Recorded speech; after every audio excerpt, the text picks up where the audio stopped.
Good evening. Tonight's Committee of Adjustment hearing is being held by video conference and live stream video on the town's live stream webpage at oakville.ca.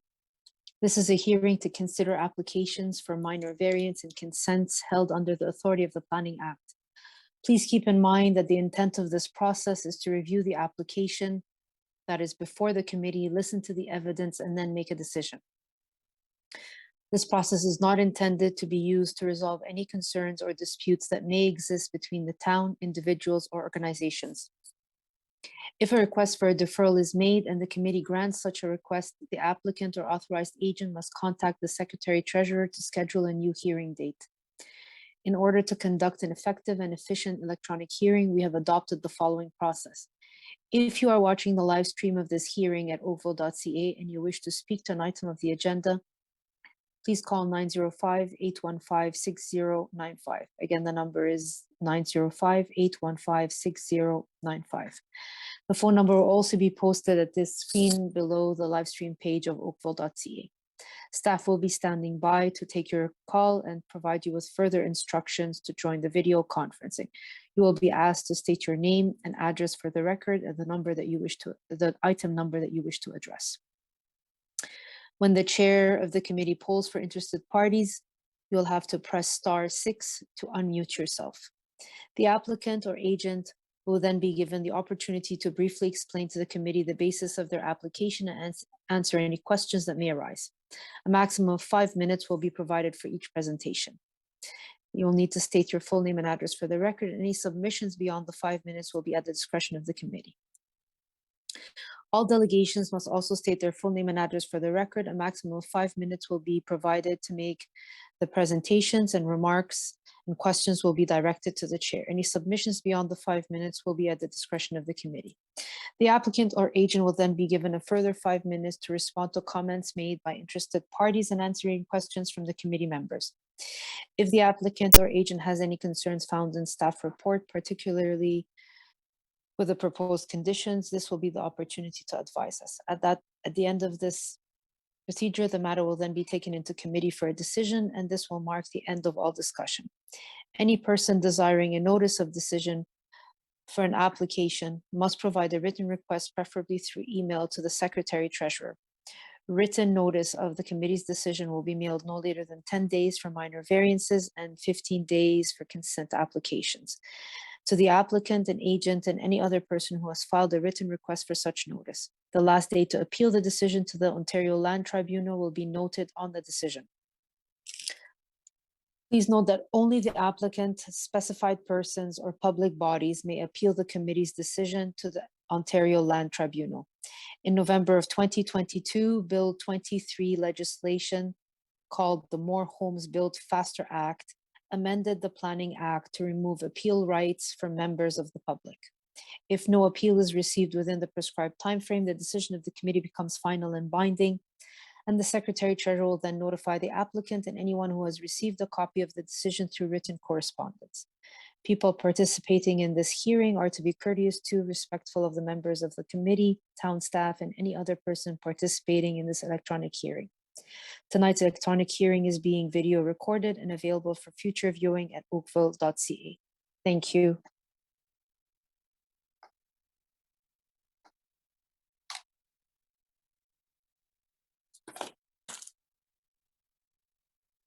Do I have any declarations of pecuniary interests? Okay, I see none. Thank you. There are no regrets. Okay, so Madam Secretary Treasurer, I'll be taking requests for deferrals or postponement or withdrawals of applications at this time. If you are in attendance, please raise your hand and the Secretary Treasurer will invite you to speak if you're interested in withdrawing or deferring your application.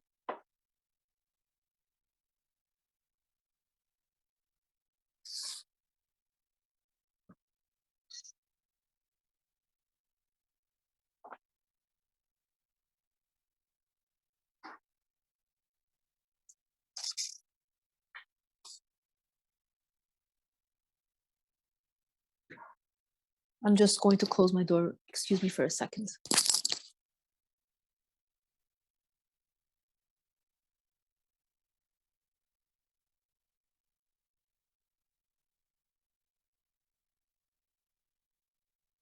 Has anyone raised their hand, Madam Secretary Treasurer? Yes, I just promoted Mr. Gasrici.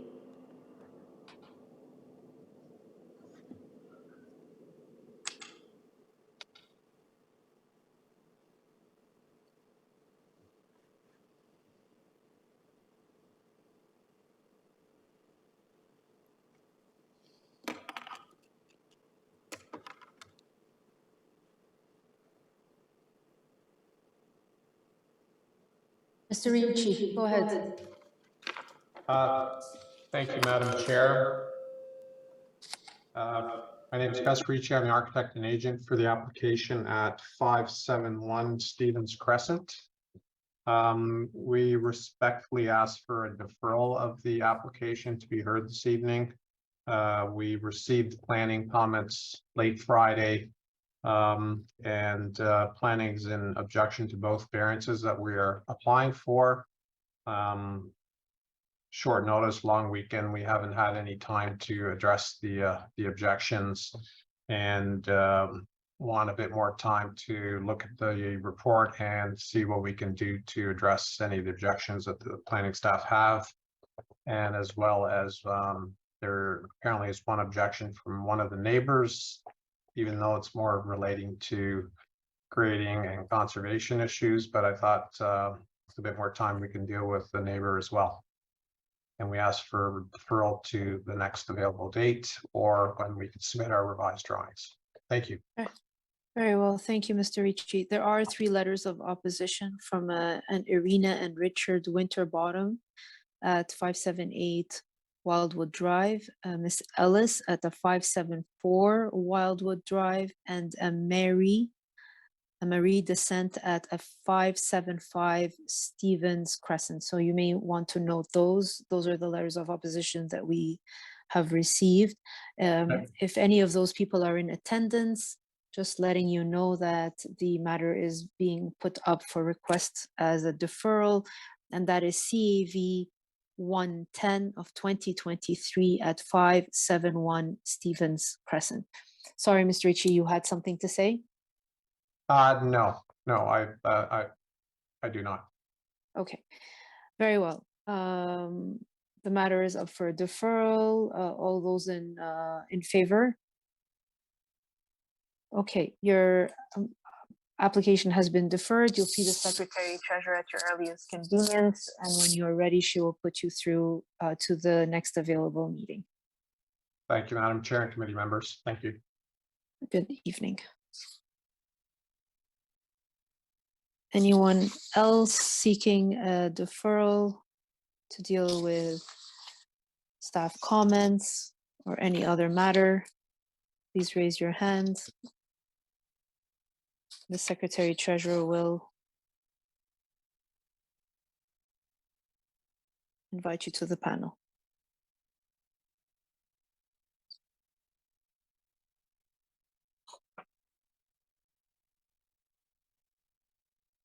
Okay. Anyone else, Madam Secretary Treasurer? I do see in attendance Mr. Dominic Clarino. However, I'm not able to promote him as a panelist. I'm trying to do. And for which application is this? I'm not sure, Madam Chair. Okay, Okay, so take your time. yes, actually I did it and he's in attendance now.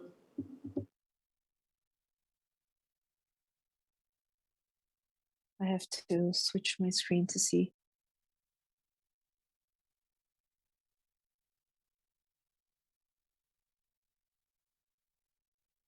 Mr. Dominic Clarino, you will need to unmute yourself and turn your camera on because you're still showing as muted.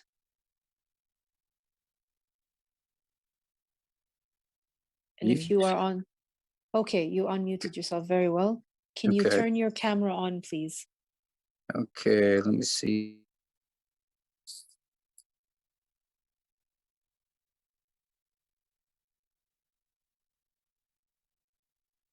You just muted yourself again.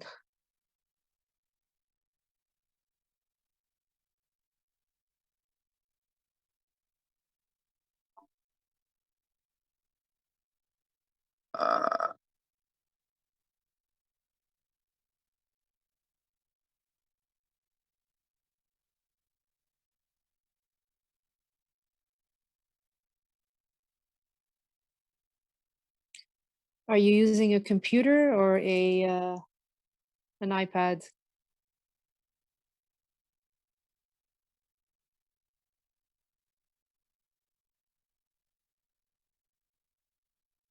If you can just unmute yourself again, then maybe we can help you.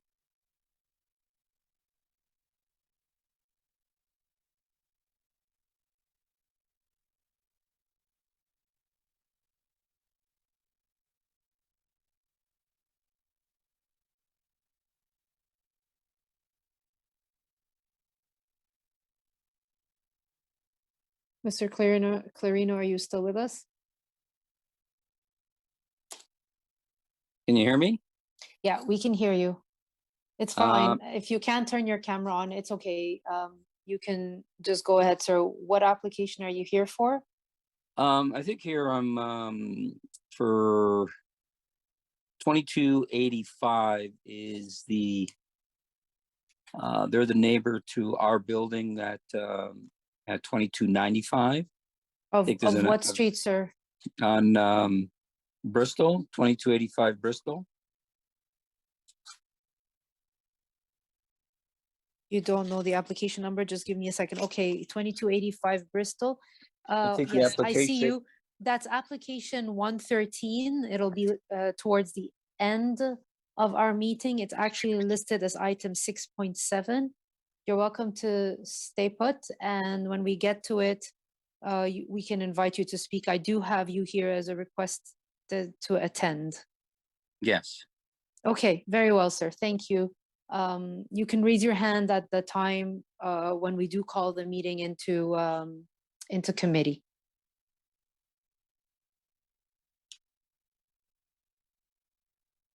Okay.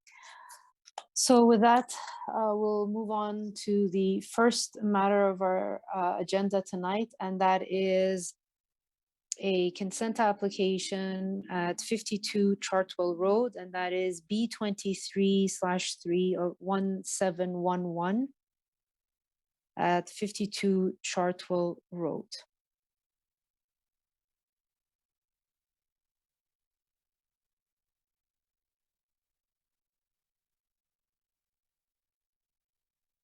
I have Mr. Paul Cronus here. Good evening, Madam Chair and members of the committee. It's a pleasure to be back before you again today. Good evening. So my name's Paul Cronus, and I'm here on behalf of the owner for the consent and the minor variance application. So the first two items.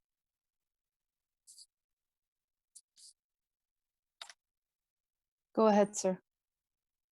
Yes. As you may recall, we had an extensive hearing on this matter on May 17th, dealing with the consent application. I'm prepared to give you the full presentation again, or I can give you a summary of what I learned from that and then continue with the variance.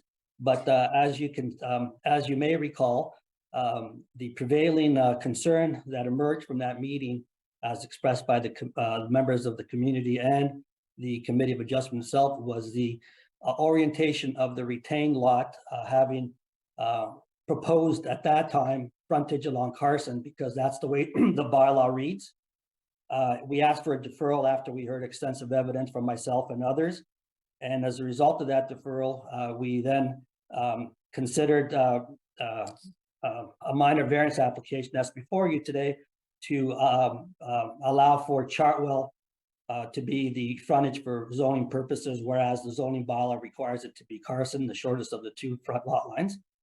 So that's what's before you today. And I could go very quickly through the application, starting with the consent. If you can flip the slide, and then I'll end up with the variance. And I'm aware that we have 5 minutes. This is where the property is located, and I'm sure you're aware of it. Next slide, please.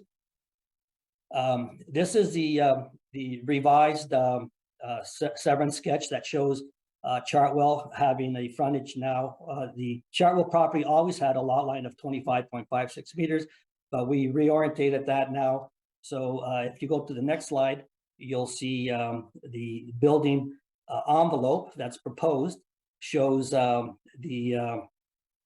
frontage being on Chartwell exactly in the manner that was discussed. And And the reason for that is, as you'll see later on in the presentation, is to provide for a 7.5 meter front yard setback, which is consistent with the balance of the Chartwell properties. So that's the purpose of the minor variance application. I'm sure you read the staff report on this, so I'm not going to bore you with the details other than to say the variance is directly in response to the concerns that were raised. If you go to the next slide.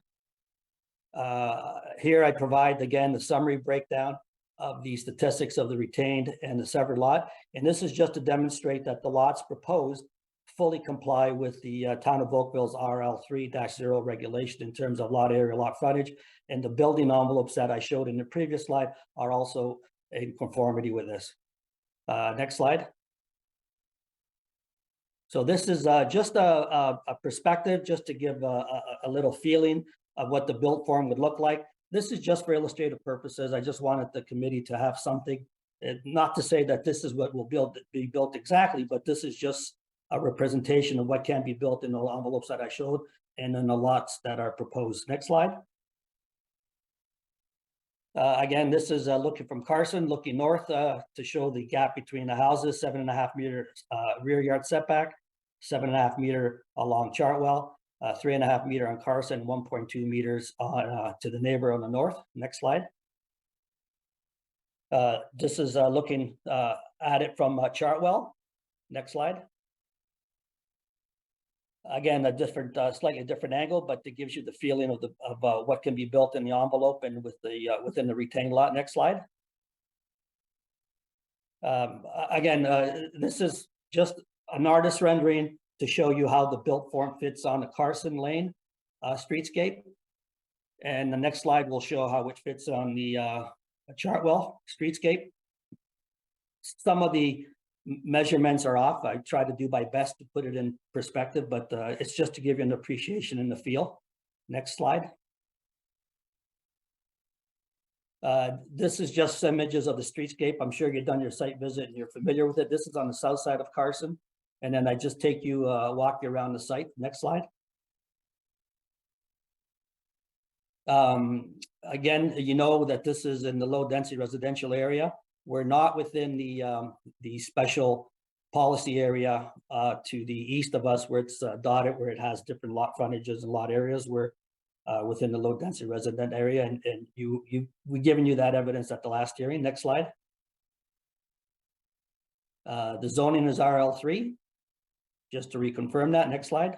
RL3-0.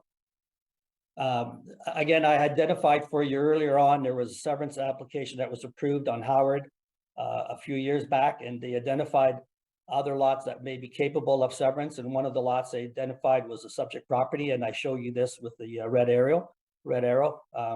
I don't need to dwell on it other than to say staff in their reports, they continue to recognize the availability of this lot to be severed subject to your approval.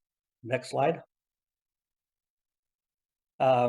This is an inventory that I showed the last time of those that objected. I've showed in blue applications that were approved, variances. Red shows the neighbors that are opposed. And again, based on what I heard, and I went back and revisited the presentation, the prevailing concern was the streetscape and the character along Chartwell. Having a lot facing Carson would have required a 3.5 meter setback, and everyone was concerned about the jog out. And we took that into consideration. Again, that was the reason for the minor variance application before you. Next slide. This is the actual variance, is to deem Chartwell Road to be the front lot line. And next slide.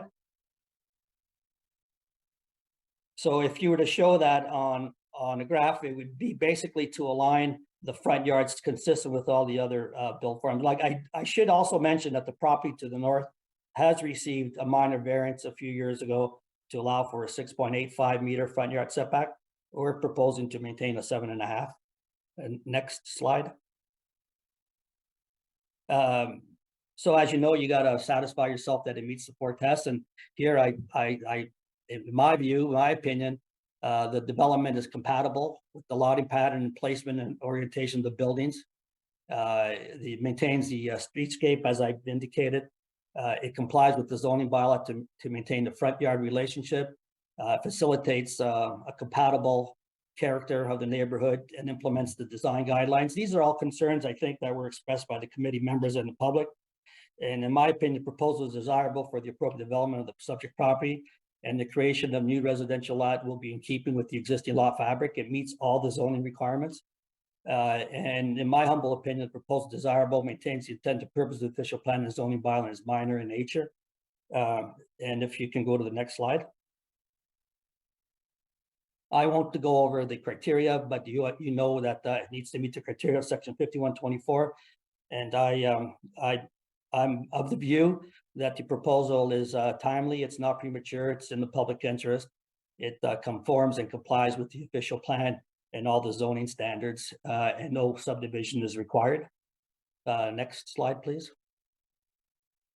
And you're aware of the 4 tests. I just thought I'd show that on the screen, but we all know this. Next slide, please. Yeah, that ends it. That was a quick sort of recap.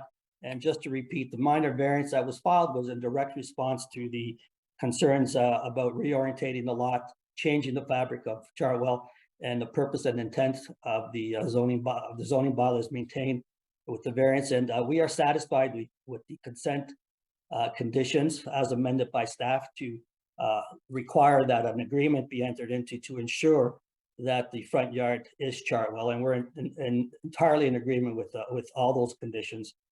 And I'm available for any questions, and sorry for rushing through it, but I wanted to give the public more opportunity to speak.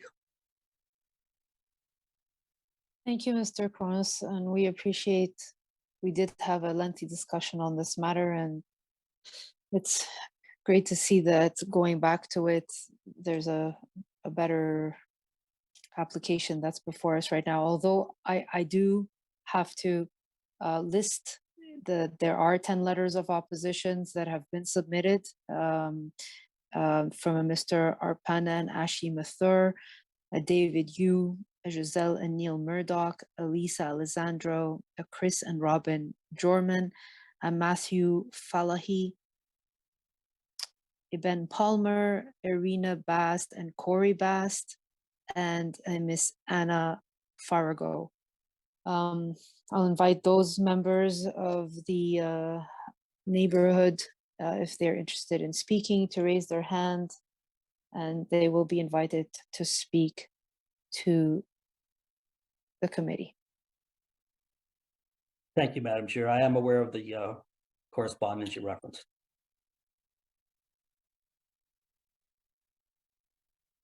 Madam Secretary Treasurer, has anyone raised their hand to address the committee? Yes, before I turn it over? I have Anna Fargo. She's promoted as a panelist to speak. Okay. Okay, I think I just have to turn on my video. I sent in a slide presentation as well. Staff will put that up when it's hand. Okay, thank you, Madam Chair, and the rest of the committee for your time. And thank you, Paul, for that presentation. It does clarify some of our concerns. We are supported to hear that you heard our issue about the Chartwell frontage. It was the last meeting was an overwhelming load of information that we had to address at that time. Today, we just want to look for an opportunity to defer this application to allow for the owner to discuss his plans to come up with an agreeable compromise. In the last planning meeting, we know that the committee did suggest a deferral to allow them to speak to the neighborhood. We didn't have any contact from anyone on this side. In fact, seeing some of the drawings today of the houses that would be built is the first we've seen. The interactions with the owner personally escalated to intimidation and harassment to the point where the police had to be involved. And the owner taunted us via text that the statement he made was welcome to Bill 23. So before I begin my talking points, I just want to highlight some of the counter arguments from the report from the town first. Citing the growth plan for the Greater Golden Horseshoe, meeting that referencing a few sentences from this very lengthy document to suit the applicant's purpose, we found misleading. I wasn't surprised to find it in the report commissioned by the applicant. I was surprised to find it in the town's report. In fact, the entirety of the town's report seemed to focus on how much this severance supports intensification and only uses lotting patterns to highlight the compatibility with the neighborhood. So if we can just get to know the neighborhood, because it's always helpful to see other images as well. Next slide. So this is the applicant's house, and a big part of the collective concerns of the neighborhood is preserving and protecting the distinct character of the neighborhood. The east side of the street is zoned RL1. And as outlined in the town's report, the RL1 is a special policy area. The report states that the special attributes of RL1 in the special policy area are large lots and related large homes. Intensification shall be limited to developments which maintain the integrity of large lots. 50% of this street does account for houses that fall within that special policy area category. And although the west side of the street is zoned RL3, almost all of the homes on the west side, including 52 Chartwell, are in keeping with the character of the neighborhood across the street, which according to special policy area is what creates the character of the street, not the lotting pattern. And this is the home in question. Next slide. So you can see the neighbor to the north. Beyond lotting, Livable Oakville cites these 5 criteria that make up the character of the neighborhood. And you can read those there. So based on the lotting requirements, the new dwelling on Chartwell Road could be a maximum of 1,400 square feet of ground space. That's based on the math of the frontages and flankages. We do identify that this is a large enough home by most standards, but this is not in the character of the neighborhood. The addition of the special policies identifies that large lots and large related homes are part of the character. And again, that's 50% of the street at least. Next slide. This is the neighboring home just north of 52 Chartwell.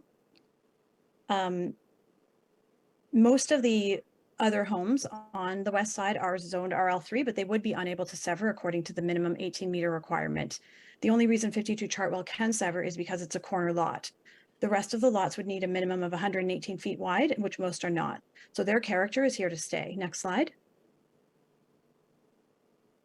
These are some of the homes to the south, looking down Chartwell. So I know you saw photos of Carson. Carson is the anomaly, which we'll get to. Next slide. And these are some of the homes in the RL1, zoned RL1. So you can see that the homes reflected in 52 Chartwell and the one north and the one south are in keeping with the character of the neighborhood. After the report highlights the special policies on the east side of the Chartwell, its next paragraph ironically states that the intensification of the subject land would create lots that are keeping with the surrounding lot fabric. We disagree. Next slide. So if you look at the whole street from Chartwell Road top to bottom, even on Howard, many of those lots are marked by the special policy type of commitments of large lots with large homes.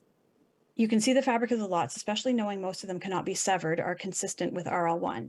This is the character of the neighborhood. And the lots on Carson that the applicant's planner used as reference points are the anomaly. The arrows that I have pointing, one is a heritage home built in the 1900s. The one in between Carson Lane was newly built in 2020 and is a 3-story home that maximized its allowances with 3 stories. And the one at 42 Chartwell, it was actually built in 1945. And you can see in the photo down below, that's the home that is on a lot that will be a similar size. It'll actually be a bigger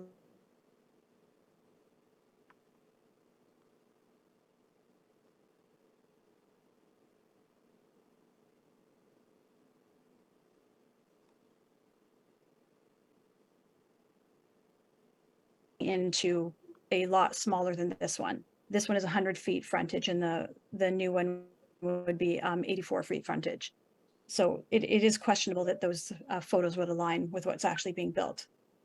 And that's our biggest concern, is that we don't know what's being built. I'm almost finished here.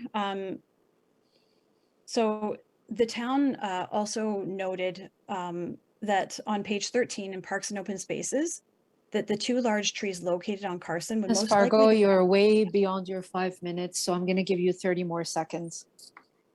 Okay. We just want to discuss Bill 23. It allows for the creation of 3 residential units on any existing lot. And our concern is that by approving this severance without having any idea of what's being built, especially because the owner has implied that Bill 23 is the route that he's going to go, just severing the lot allows for potentially 6 units. We don't know where surface parking would go for these 6 units, potential 6 units.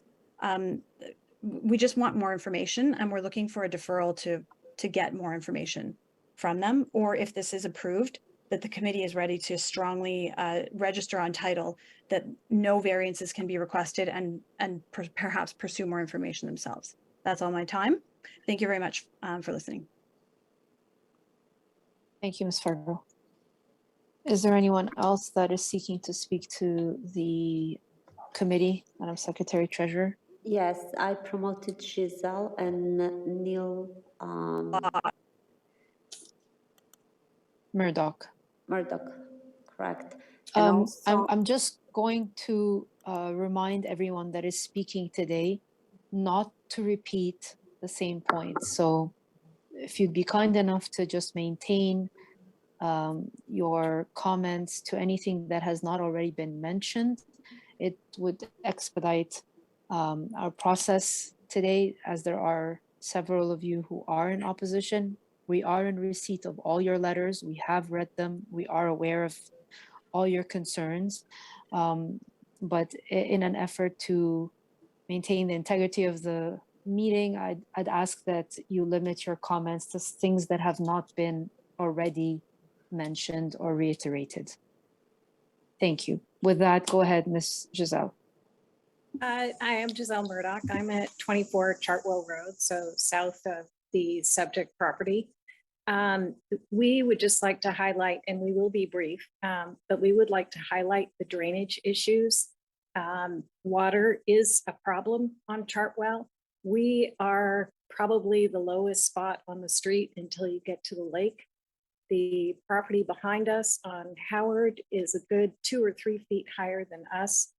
And the property on Chartwell just to the north of us is 18 inches to 2 feet higher than us. So we get a lot of water. The lot adjacent to the subject property on Carson built a few years ago, and they ran their sewers straight to the storm drain, or their sump pumps. Their water goes straight to the storm drain. And this property would probably need to do the same, as it is very low. And that creates a load, especially with the kind of weather that we've had this year. So thank you for listening. And I just wanted to make sure that that's highlighted in the list of concerns. Thank you. Thank you. Thank you, Ms. Murdoch.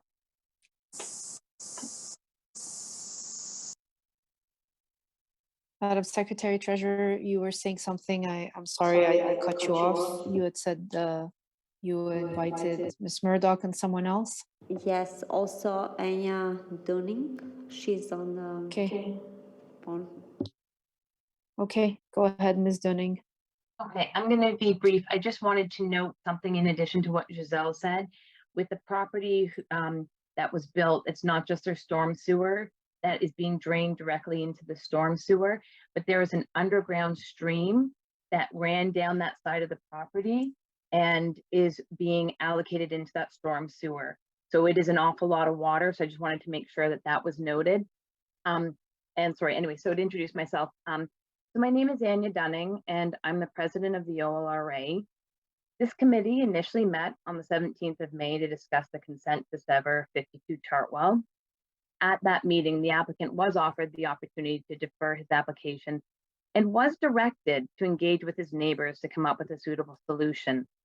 The landowner is bringing his application back before the committee today, but he has not followed the committee's recommendation as he's not engaged with the neighbors at all. To date, we have not seen any development plans for what the applicant proposes for the lot should he be successful. The OLRA expects that should the severance be approved, that the applicant does not return to the Committee of Adjustment requesting variance for the new development. Otherwise, this would indicate that it was not a suitable plot for severance. Chartwell is a stable and mature development, and Livable Oakville states that the changes to development should be in keeping with the neighborhood. We would feel better about the plan if we knew the proposal was in keeping with the current zoning for things like lot coverage, height, and setback. We think the application to sever should be reviewed by the committee in conjunction with the proposal for what structure the applicant intends to build in this space. We think the application should be deferred until this time. We look forward to engaging with the applicant as suggested by the committee to find a suitable solution. We appreciate that Paul did present some houses, but he said this was not necessarily what was going to be built. He just said this is what could be built. So we would like to make sure that when the applicant actually has a dwelling, that it does conform with what's already there, and we think they should go together. Thank you. Thank you, Ms. Dunning. I did note your concerns. Anyone else, Madam Secretary Treasurer? I don't see anybody else that wants to speak in regards to the application. Oh, very well. Are there any questions of the neighbors from the committee members before I give the table to Mr. Cronus to answer the comments made by interested parties? Okay, all right. Go ahead then, Mr. Cronus. You can address the comments made by all the neighbors, and then we'll have our own questions to direct. Thank you, Madam Chair, members of the committee. I'll just go backwards from the order of presentation. I'm not an expert on drainage, but I'm sure Town of Oakville's very experienced engineering staff will require that drainage permit and site alteration permits obtained to ensure that all the concerns of the neighbors as it relates to drainage, as always, will be addressed by the town. The deferral of the last hearing, I don't recall direction to meet with the neighbors. The application is quite simple. It's to sever a property that complies with the zoning requirements.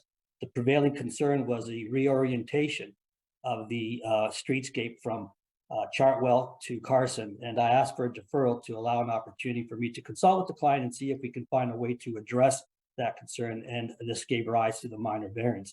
The plans that I showed, I think it's my obligation to demonstrate to the committee that the lots conform and there's a suitable built form to provide for a suitable development. Someone's going to build their dream home on here within the building envelopes that I show. That's as far as I can go with that. In terms of Ms. Murdoch's issue on drainage, again, I'm not going to repeat what I just said. And then the initial concerns we heard from the initial deputation by Ms. Farago,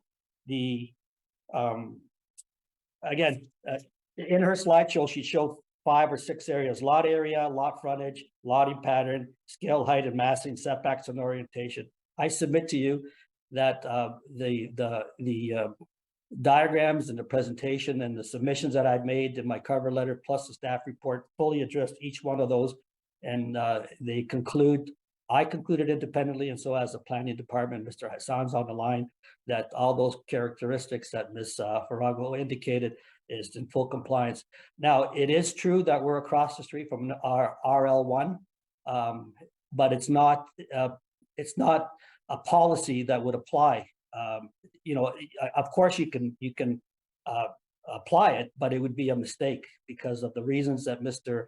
Hassan and I had expressed earlier. That's a special policy area. It's a different official plan designation, different zoning. I think those are the principal concerns and answers. I'd be glad to answer any questions that any of the committee members will have. Thank you. Mr. Hassan, do you have any comments? I recognize that staff is of support of this application. With respect to the issues that some of the neighbors have commented about, specifically the water table and the stream running below those properties, as well as the drainage and how you anticipate that further development would be handled? Thank you, Madam Chair. As far as dealing with drainage concerns prior to Bill 109, any lot that was created by consent was subject to site plan control. So we would look at all of those matters, specifically drainage and grading, stormwater management. But since that time, site plan does not apply to single detached dwellings. So what the town has done is implemented development engineering permit applications, which are required to look at specifically drainage as they are concurrently reviewed through the building permit process. So that's when that is looked at as the proposals come through, and we receive building plans to further examine. Perfect. Thank you. I needed that to be on record to ease the neighbors' concerns. Any questions from the committee members now to be directed to Mr. Cronus? Any items of clarification?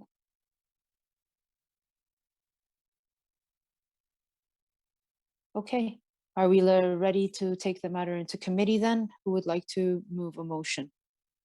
Go ahead, Mr. Talowski. Thank you, Madam Chair. Madam Chair, I would have preferred that Mr. Cronus had spoken with the neighborhood.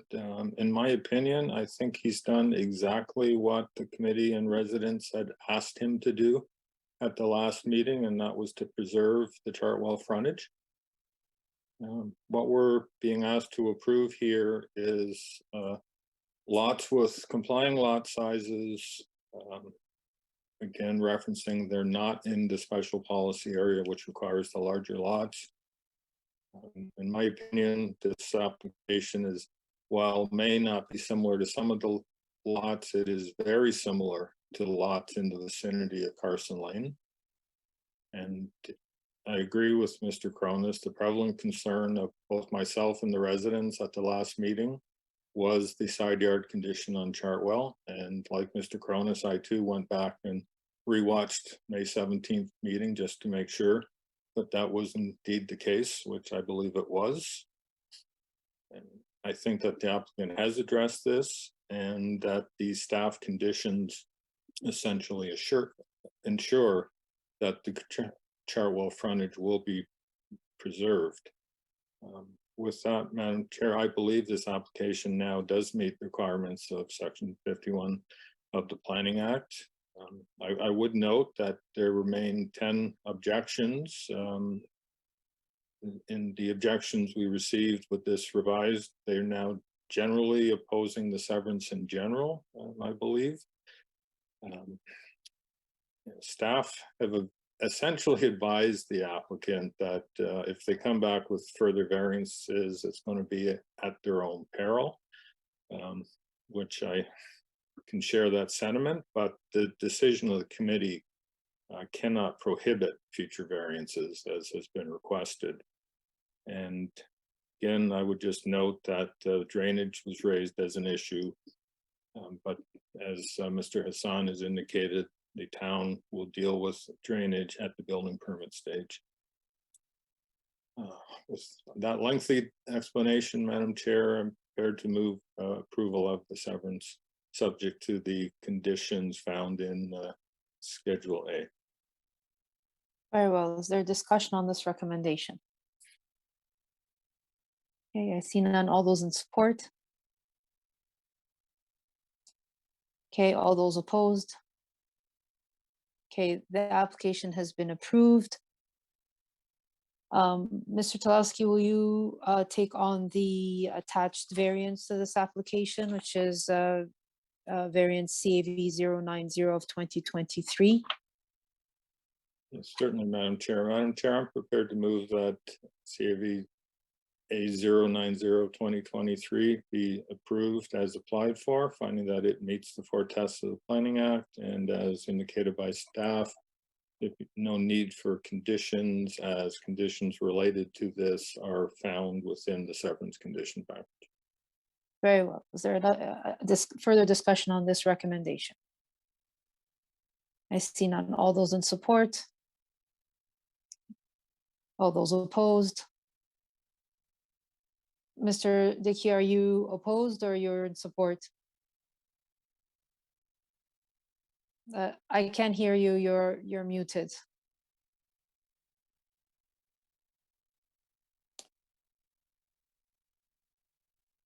You remain opposed, correct? Because you were opposed to the severance? Minute. You hear me? Yes, I can hear you. No, you're muted again. I'm opposed to the step, which obviously didn't happen. But having that, I'm not opposed to having the frontage considered to be on Chartwell. So in other Okay. words, I'm in favor of that. There's a misunderstanding, sorry. Okay, very well. Thank you, Mr. Dickey. So the application for the variance has been approved. None Thank- opposed. Thank you, Madam Chair, members of the committee. Appreciate it. Have a good evening. Thank you. Thank you, Mr. Cronus. Madam Chair, Good I evening. just want to clarify, Mr. Stewart was like opposed to consent, correct? Yes, he was Okay. opposed to Okay. consent, But not he minor is variance. Okay, not the variance. thank Yes. you. You're welcome. Okay, very well. Thank you, Ms. Fargo, Ms. Giselle, Mr. Neil Murdoch, and Ms. Dunning. We appreciate your submission. Have a good evening. All right, the next matter on our agenda is item CAV CAV 108 of 2023 at 52 Pebble Ridge Place. Again, it's CAV 108 of 2023 at 52 Pebble Ridge Place. Hello. Good evening, Mr. Pfeffer. Good evening. Yeah, so I'm the applicant, and I did submit a presentation. Aha, so here we go. Should be up shortly. Yep, there it is. So we're just asking for 3 variances. I think the staff report said that there were a couple of things that we didn't identify, but I think we can do without all of those items that they said they had seen the possibility of needing a variance for. So one variance that we're seeking is the front yard setback variance, and staff was in support of all of these variances. So the front yard setback variance is just to this unenclosed front porch element.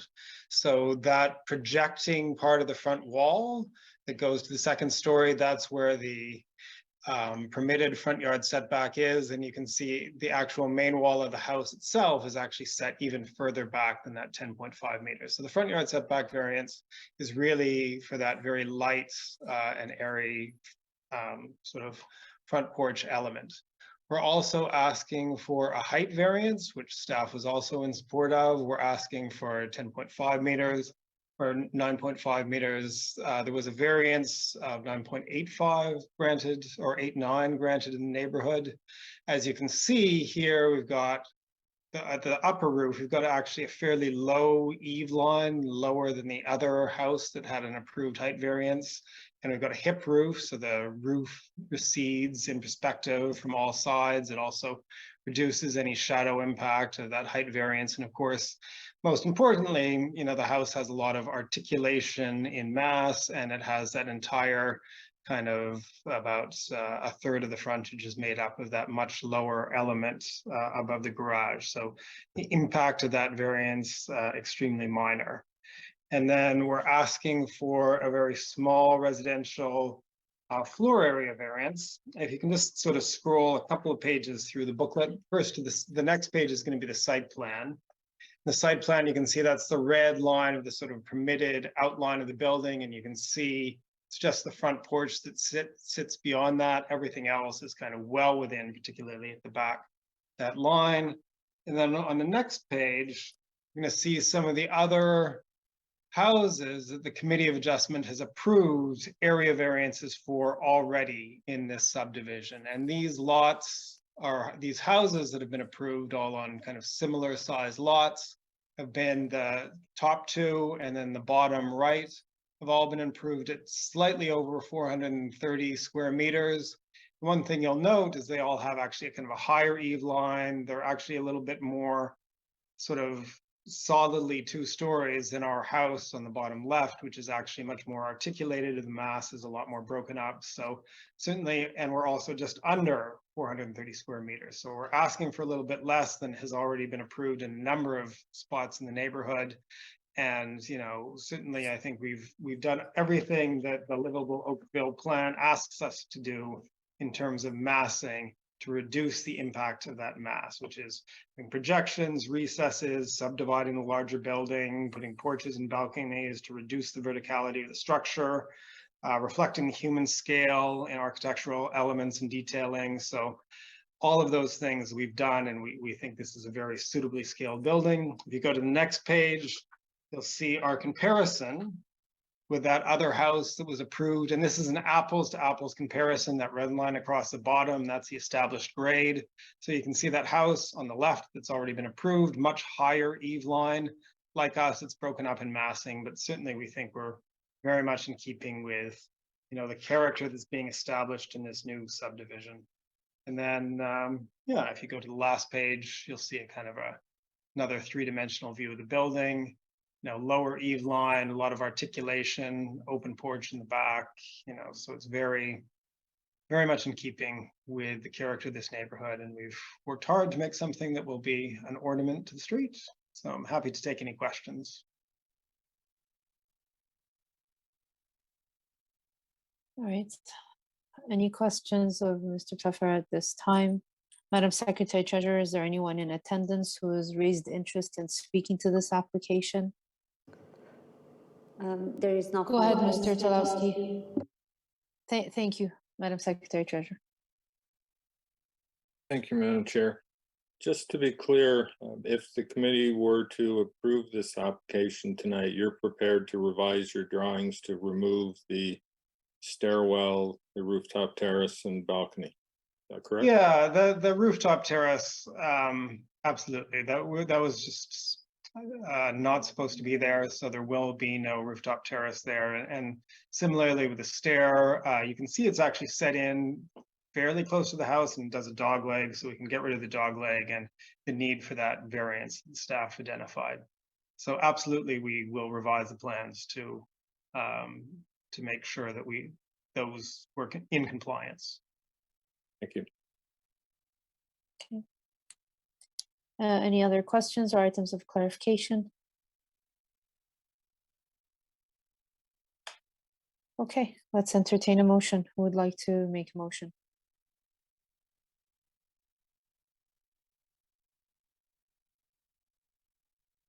Go ahead, Mr. Hardcastle.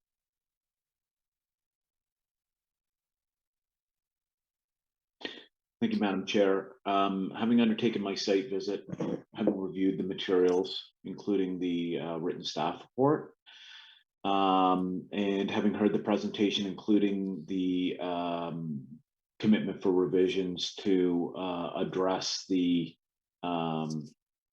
additional variances that were identified, I'm satisfied that the requested variances conform to the 4 tests of the Act, and I'll put forward a motion of approval, subject to 2 conditions. The first condition, as stated by in the staff report, I would like to modify to reflect that the dwelling be constructed in general accordance in accordance with plans to the satisfaction of the Director of Planning Services or Developments, Planning Services, and that the approval will expire within 2 years of the date of the decision if a building permit has not been issued. I would note that there were no members of the public present with respect to this matter. Very well. Is there discussion on this recommendation? Okay, I see none. All those in support? Okay. The application has been approved, none opposed. Thank you very much. Have a great evening. Have a good evening.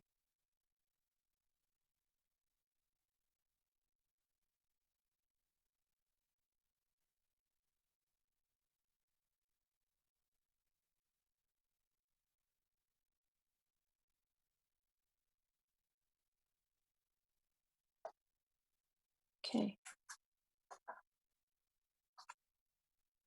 Application CAV 109 at 221 Allen Street. Again, that's application CAV 109 of 2023 at 221 Allen Street. We do have one letter of opposition from Miss Lisa and Mike Cunningham at 235 Allen Street.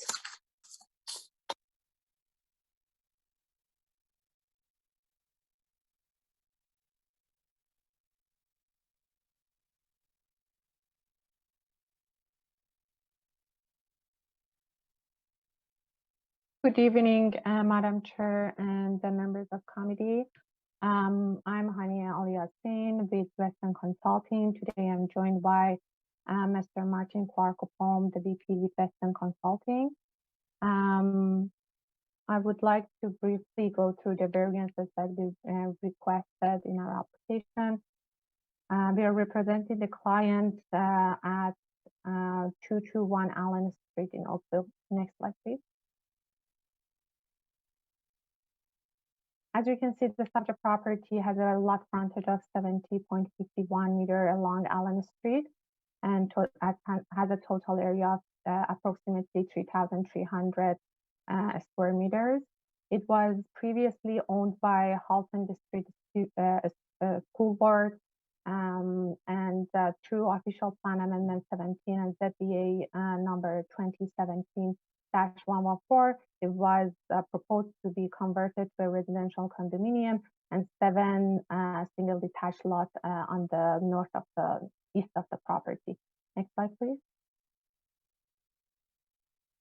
The official plan designates the site as medium density residential, and zoning by law 2014 as amended by ZBA 2017-114 zones the site as RM4 with a special provision 382 which permits development of residential building, 2-story residential building and new residential building at the rear of the property.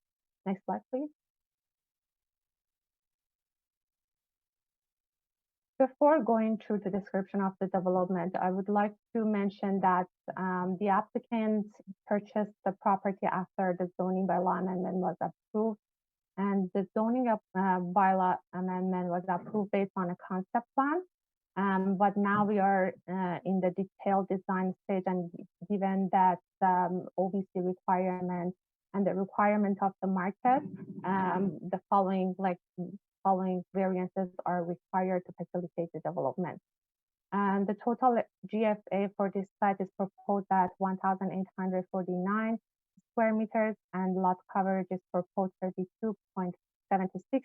Total parking spaces are 21, including 4 accessible parking, including 12 spaces at grade and 9 spaces below grade. I would like to also note that following discussion with planning staff, we have modified the site plan to remove variance number 5 pertaining to minimum landscape area from the surface parking to the road and the setback from the surface parking to the building, and we are now comply with the zoning requirements with those two. Can you go to the next slide, please? Variance number 1 is the maximum encroachment into the minimum front yard for canopies. The purpose of these canopies are basically to protect the entrances and enterways from rain and snow, and they are well screened by mature trees along the front lot of the property, which you can't see here, but it's shown on the site plan. If you can go to the next slide, please. Variance number 2 is the maximum total balcony projection beyond the main wall, which is requested for 3 meters, while 1.5 meters permitted. If you go to the next slide, please, I will explain these two both together. And the projection of uncovered platform at the rear yard again. I would like to say that the balcony, both balcony and the uncovered platform are to provide private amenities to the residential building, and due to the reuse of the site from school to residential, they are required. Also, a row of trees are proposed at the rear lot line, along with a privacy 6 feet high privacy link.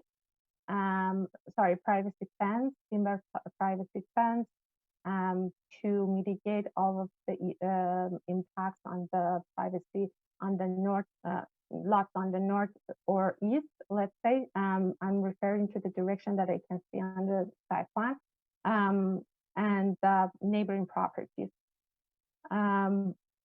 Also, the owner owns the properties on the east of 221 Allen Street. There's 7 lots that will be developed for single detached houses. And at that stage, design stage, the owner will make sure to provide proper setback. If you go to the next slide, please. Variance number 4 is related to the minimum landscaping from the parking area to the residential low zone. I would like to mention that a 3-meter landscaping buffer is proposed mostly along the east of what you can see on the screen, easterly lot line. And there's a neighboring structure right beside this point, which will reduce the perceived impact of the this reduction. And this area is not visible really to the pedestrian. Next slide, please.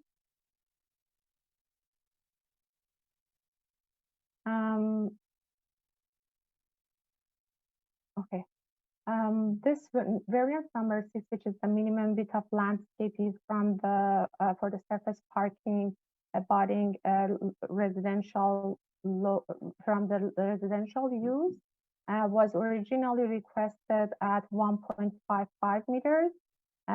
Since we were advised that measurement should be taken from the lot line to any features within the landscaping area, which was the transformer pan. I cannot point on my screen, but it's on the east of the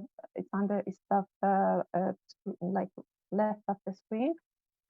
But further to discussion with the planning staff, we were advised that these numbers should be taken from the lot line to the curb, which are proposed from northerly lot line at 2.58 and from the southerly lot line at 4.28. I should also mention that the landscaping on both sides have been enhanced. Mix of trees have been proposed on both sides to protect the privacy from the neighboring. To wrap up, I would like to mention that the variances are required again to enhance the adaptive reuse of the site from school to residential use. And in our opinion, these variances meet for test of the Section 45 of the Planning Act, and we receive a staff report which is supportive of these variances. Thank you. Now I would turn the table to the committee for any questions. Any questions? Mr. Dickey, go ahead. Thank you, Madam Chairman. I'm more than a little confused about finding where on the site plan these variances are. You pointed out that the one variance is what I would call the northwest rear corner of the property, where the driveway takes a bend. I see that. I do not see where variance is in the south side of the property where you're asking for a variance of 1.5 landscape, 1.55 meter landscaping strip versus 3 meters. Can you bring those? Can Sure. you describe to me better as to where that is? Can I ask the slide number 9 to be shown on the screen?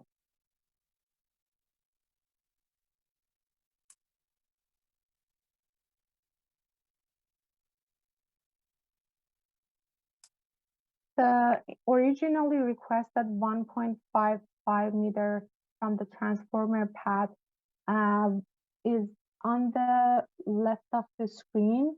If you can zoom in, I don't know if you can zoom in.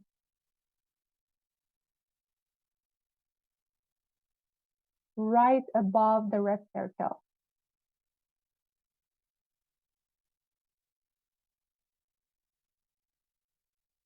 On the map, or on the plan, I see a 2.67 meter setback from that transformer.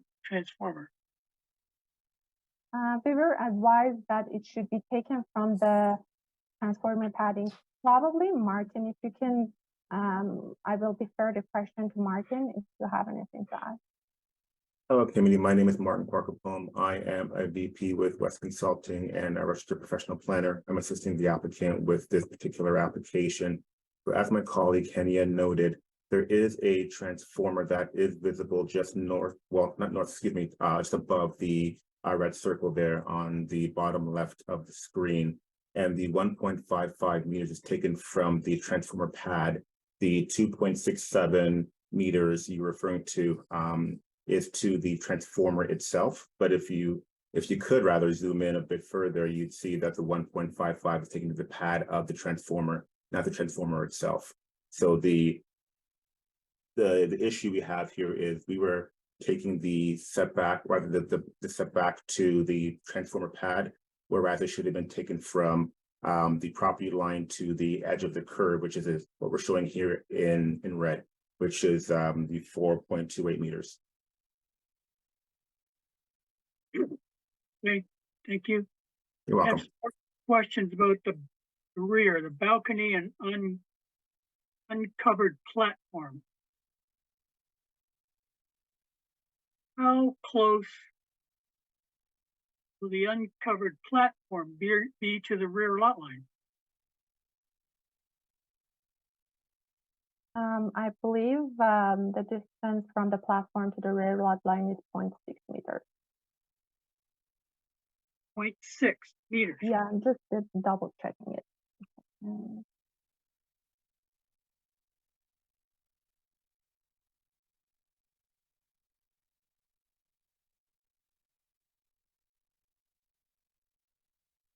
Yes, it's 0.6.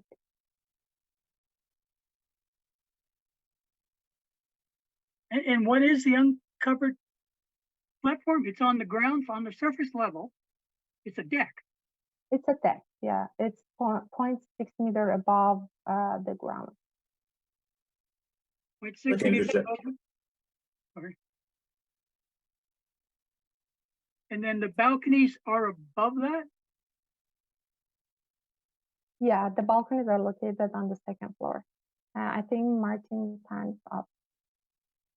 I think what might be helpful is to understand the grading of the property. As you drive into the site, the grading drops and the driveway into the parking at the rear falls. So as the building extends on this image to the top, you have this this driveway aisle, which is covered by a platform. And that driveway covering is 0.6 meters from the rear property line.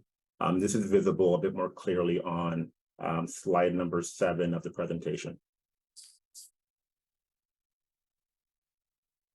So where it says drive aisles, where the vehicle will be driving underneath the called the main floor of the building structure, and that distance between the edge of the platform and where you see where that tree might is illustrated, that is the 0.06. I'm still confused. So I see that it appears there's an underground laneway to the a laneway underground to the parking garage. Is that what I'm seeing? Then on top of that, you have a red box. I'm not quite sure what it is. And you have something else looks like a balcony. Tell me, interpret that for me. Tell me what those two things are. The thing that says it's 1,500, whatever that is, centimeters. That would be the privacy screen. So looking at the side of the building, looking northward, call it, that would be the privacy screen that would be at the side of the amenity space for these units. And then there would be a bit of a projection or a walkout beyond the edge of that covering. And then underneath that would be where the vehicle would drive in and park and enter the building from the rear. When you say it's a covered platform, it's not a deck. It's a concrete slab on top of a underground parking garage. That would be correct, sir. A portion of that is part of the amenity space as it's an area for private amenity, but to your point, sir, yes, that's correct. It's a covered platform that will be over the drive aisle of those for those vehicles. Relative to the property to the rear, it could be 4, 5, 6 feet higher than the elevation of the rear yards of the properties on Dundas or Douglas Street. Doesn't matter when they're. Is that correct? What I'm seeing there where that tree is, the base of the tree going up to the surface of the uncovered platform has to be substantial difference in elevation. There is a difference in change of grade between what's being shown and proposed as part of the two-story apartment building and the future detached lots that would be on the right side of this page. As my colleague noted, those lots were part of the overall development sale of the Brentwood school lands, and those lands will be developed and sold separately from the apartment building, but are under the same ownership as the apartment building. So through that, we're able to control the interface between the apartment building and the detached lots. And through some landscaping treatments, proper buffering and setbacks, as well as fencing, we're able to mitigate any potential impacts that would be occurring on those detached lots. And given the location and extent of the patio that's on top of the platform, there'll be limited opportunity to look down into those rear yards, given how far set back it is. See that last part again? There'll be limited opportunity to look down at them from that second-story balcony? Where the edge of the balcony, where the red is, that is the extent of that, call it the balcony area on top of the platform. If an individual standing at that point, there'd be limited opportunity for that individual to look down into the rear yard, given how far set back they would be. They don't have full range to get to the edge of the platform. What's the red box? It's part of the amenity space of that particular unit. So that's a balcony, call it, for that unit. Balcony what? It's a balcony for that unit. No, the red. I thought the other was the balcony. You're saying the red is also a balcony? It's on the ground floor. From the extent of the wall to the edge of that red box is, sorry, perhaps I'll stop and let the city planner, the town planner interject. Thank you. Can we get out of the presentation screen so we are able to see who's speaking? I don't know who has their hand up and who doesn't. I apologize. Ms. Cockburn, go ahead. Thank you, Madam Chair. Good to see everybody again. I hope that this is an appropriate time to interject, as it seems that perhaps we're getting a bit lost, and perhaps hearing from staff how the bylaws interpreted and how the provisions have been brought forward would be helpful at this time, Madam Chair. I'm in your hands. Go ahead. Through the member to the chair, the application that's before you does have some modifications, as was provided in the staff report. So for clarity, the applicant is looking to modify their application to remove variances number 5 and number 7. Variance item that was provided that indicated a 1.55 meter setback to the northerly landscape area was done in error. That is not the correct setback. But because the actual measurement is 4.28 meters which is measured at the property line, is an improvement on the variance. There is no issue with respect to notice on this application. So the applicant is actually looking to improve their application on the floor before you, members, to consider a variance of 4.28 meters for that northerly landscape area.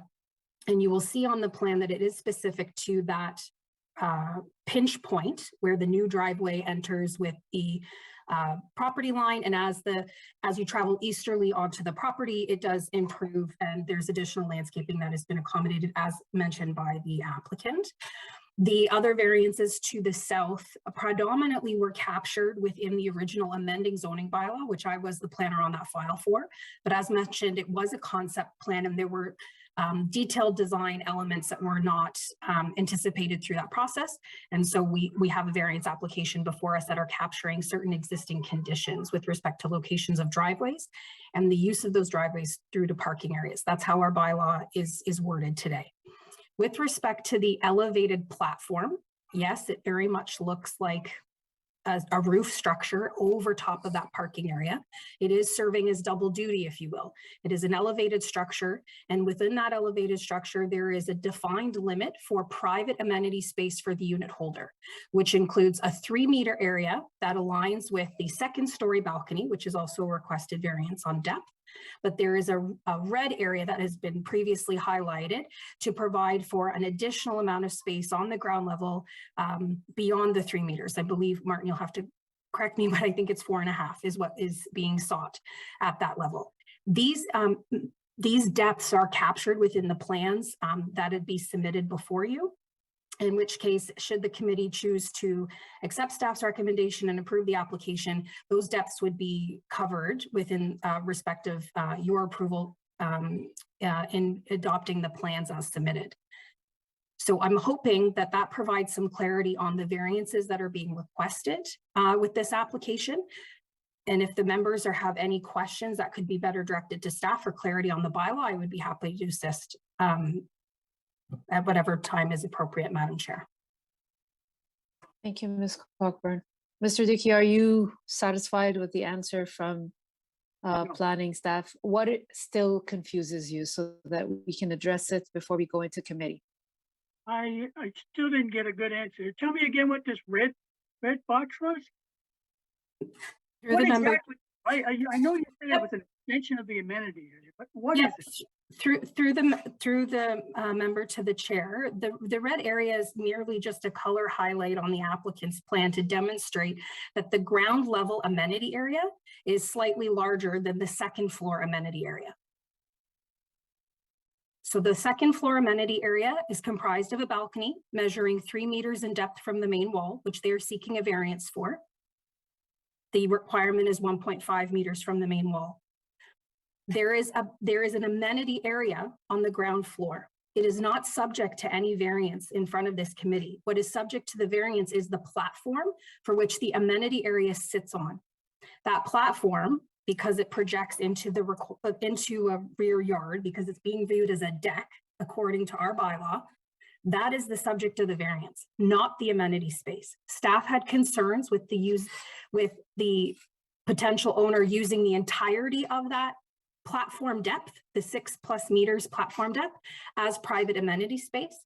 And through our discussions and working with the applicant, that amenity area is actually limited to the 4.5 meters, which is the 3 meters that aligns with the second floor balcony, and an additional amount of space of 1.5 meters for a total of 4.5 meters on the ground floor.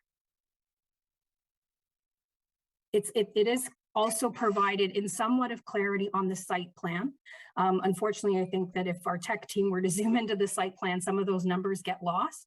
But if you were to look at the site plan submitted with the material, I can direct you that you will see various hatching lines, dashed lines with dimensions that specify the depth of the platform, the depth of the balcony, and the depth of the at-grade amenity area in these dimensions as I've quoted: 3 meters, 4.5, and 6 point whatever it is for the balcony or for the elevated platform. You just answered it, if I may. I had asked how much higher is the platform. Covered form in elevation relative to the height of the rear yards of the properties to the rear and mix up in the direction. So from my, yep, through you, Mr. Member, to the chair, my understanding is that that height is approximately the height of about 6 feet. So around the height of a standard size fence. And through the other conversations with this applicant, and as is mentioned, the property was sold as a whole. There are commitments to ensure that adequate landscape planting on the future detached lot side would be incorporated into their development plans to further mitigate any overlook matters. And then there's additional landscaping and buffering that has been included on the north side of the property to further mitigate any overlook or privacy as well. And this is all in line with the concept plan that council's endorsed. Thank you. Thank you. And I think you can see that in page 6 of the actual application submissions, where you see the rendering of the building, and then following that, you see where there's plantings that divide between the proposed and the subdivision behind it, if that helps. On page 6, you can see that. Okay, moving on. Thank you, Ms. Cockburn. Mr. Talowski, you have any other questions? Just one clarity point for Ms. Colburn. So, variance number 6, then, we should be amending it from 1.55 meters to 4.28 meters. Is that correct? That is correct. Thank you.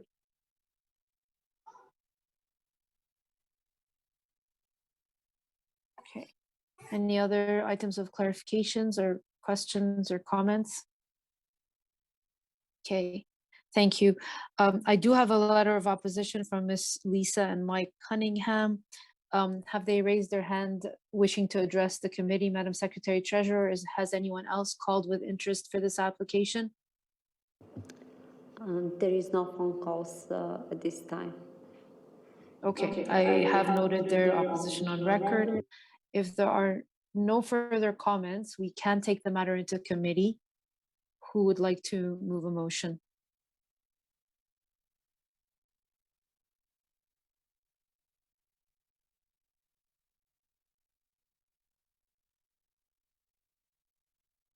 Mr. Talowski, go ahead, sir. Thank you, Madam Chair. Madam Chair, I'm satisfied that this application meets the tests of the Planning Act. I do not believe, and under the circumstances, with this being part of a larger parcel, that there will be impacts. I note that there was a letter of objection from the neighbor. I believe the amendment of variance 6 addresses a good part of that, and I believe staff and the applicant have provided a good explanation for the other concerns. So, Madam Chair, I'd move that this application be approved as amended, and that amendment would be that variance number 6 be revised to replace 1.55 meter with 4.28 meter for the landscaped area.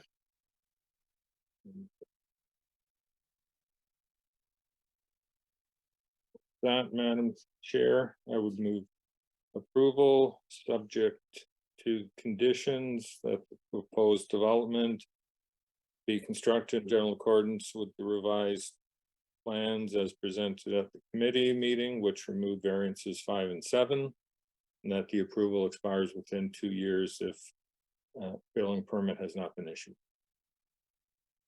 Okay. Discussion on this recommendation. Okay, I see none. Madam Secretary Treasurer, we just want to clarify that variance 5 and 7 have been stricken, and variance 6 has been amended from 1.55 to 4.28. Will the record reflect that? Thank you. Okay. All those in support of the application? Okay. All those opposed? Duly noted. Your application has been approved. Thank you and have a good evening. Thank you. Have a good evening, everyone. Application CAV 111 of 2023 at 163 Brookfield Crescent. Again, it's CAV 111 of 2023 at 163 Brookfield Crescent. I have Mr. Altred here as the listed agent.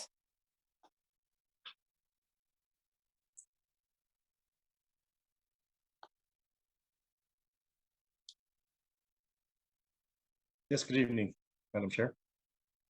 Good evening, Mr. Altred. Go ahead, sir. Yeah, thank you. For the record, my name is Bill Outred. Address is 2140 Winston Park Drive, Oakville, Ontario. We're here representing the owners of 163 Brookfield Crescent. The purpose of our application is one variance. We're asking for a residential floor area for a detached dwelling of 47%, whereas the bylaw permits a maximum residential floor area in this instance based on the lot area of 42%. This is an existing house that I believe was constructed in 2018. And I understand that the previous architect with the original renderings had anticipated doing a porch on the second floor above the garage. They found out obviously that they cannot put a porch on the second garage, whether it's covered or not, second floor in this instance, just because of the bylaw, the prohibition of second floor balconies. So basically they removed access to the second floor in this instance, obtained the building permit at the time in 2018, meeting all the requirements. So RFA was met, coverage, side yards, depth, height, excuse me, everything was met in this instance. Do you have the, Jasmine, of the picture of the front elevation there that you can put up by chance?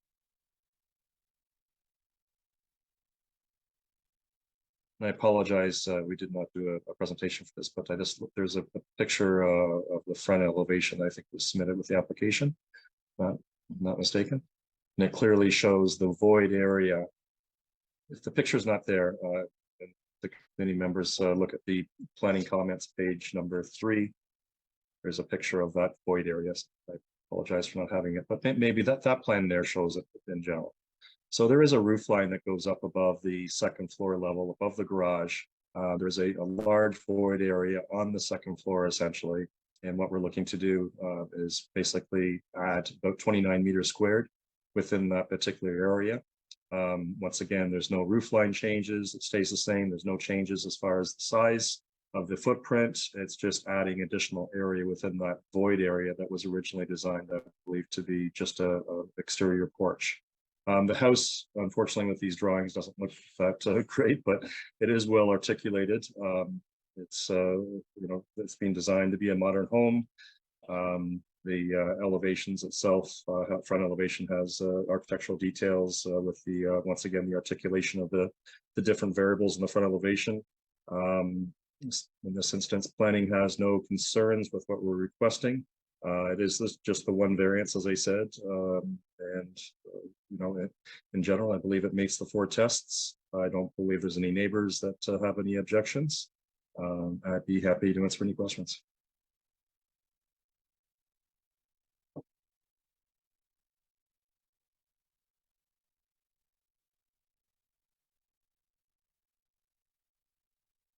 Thank you, Mr. Altry. So this is being fully enclosed with insulation, etc. It's just going to be an addition to the home. You're just simply using the outer structure as your perimeter. Just filling in that a portion of that area that has the roof over it, but is just to date just been a void area. Yes. Okay. Any other questions or items of clarification at this time?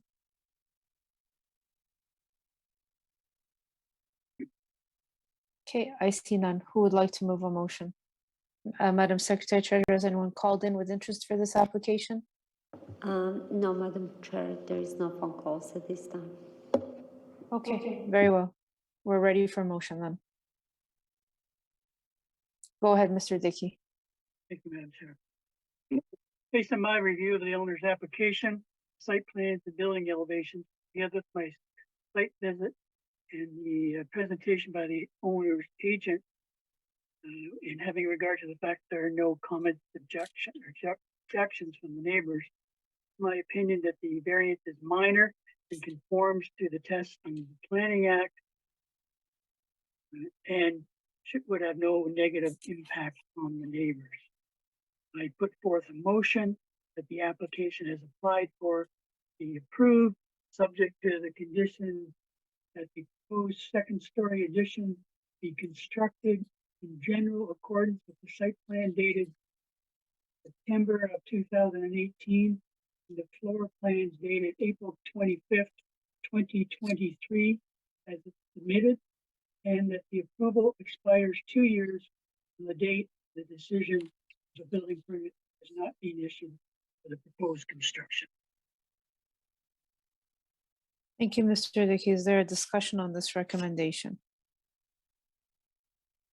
I see none. All those in support? Okay, the application has been approved, none opposed. Great, thank you very much. Have a great evening. Good evening.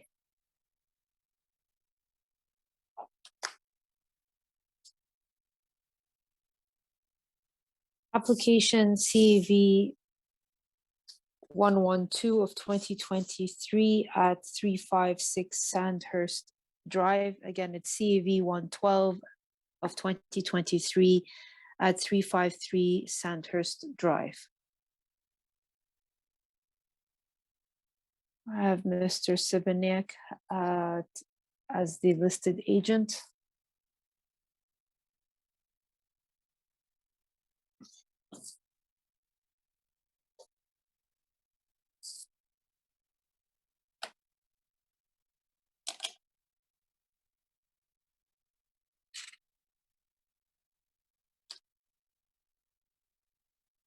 And hopefully I'm muted or unmuted.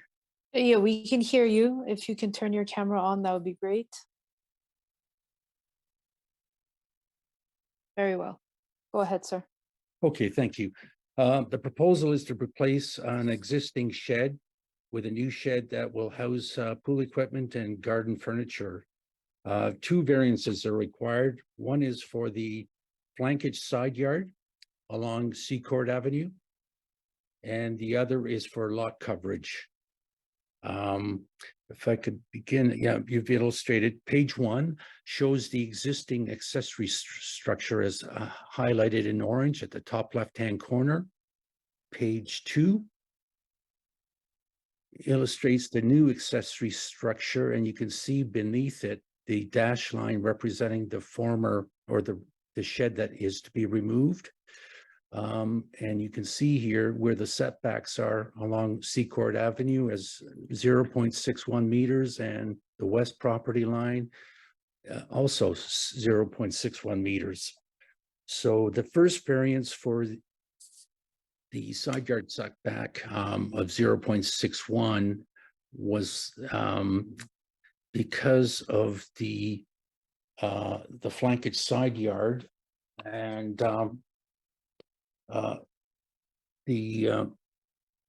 yeah, so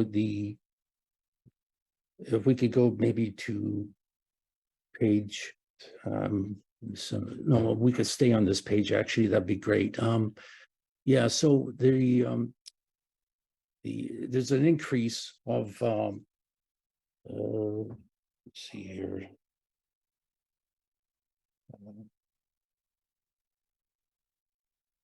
Actually, if we could go to page 3, the next one, that shows the elevation of the shed. Page 4 is the next page. Illustrates the elevation and height of the shed, 3.97, just beneath this 4-meter mark. Page 4, 5, and 6, similar. They all illustrate the building height. Page number 7, if we could skip to that, illustrates the the shed in relation to the dwelling, the existing dwelling, and, scale proportion, it's well beneath the existing dwelling. So it's feel that that's in keeping with the character, where the dwelling is the main object. The pages along 9 to 14 illustrate the current planting along Secord and the privacy that's achieved along the property line.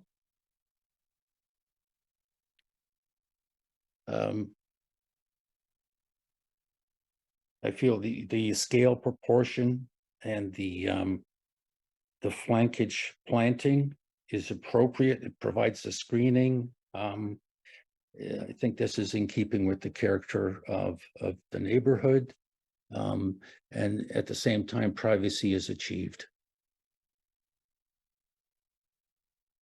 So pages 9, 10, and 11 illustrate the planting, the cedar hedge, and some of the singular trees along the north property line. So the new shed is a little bit closer to the property line, 0.61, because it's a flankage side yard, and the size of the shed. There was an issue with the setback and the height. But as you can see, scale and proportion are similar to what's there already. It's just that it's a little bit closer to the flankage street yard.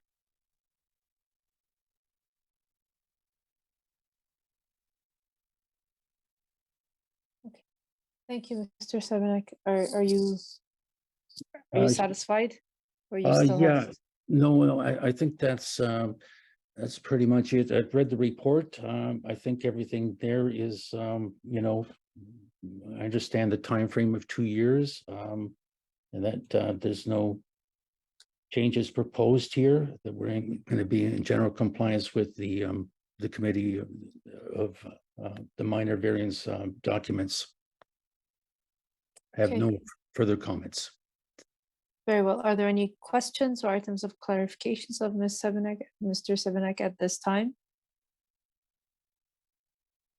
Mr. Dickey? Madam Chair, thank you. Once again, I'm a little confused. You're talking about a variance for a flankage setback. Yeah. Variance and a height. But the variance seems to be for lot coverage and a height.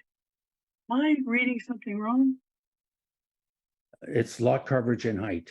Yes, because we're over the 25%. We're at 27%. Okay. No, So no. You were describing a flankage setback. Is that something that had already been granted? No, not for flankage, the setback. I think Mr. Sebenek, you just mentioned that the actual structure was a little closer to the lot line, but you're not requesting a variance for that anyways. We're only requesting for a lot coverage and to allow for a maximum height of 3.97 square meters in height. Yeah. Sorry, I misunderstood. Sorry, ma'am. That's okay. Any further questions or items of clarification?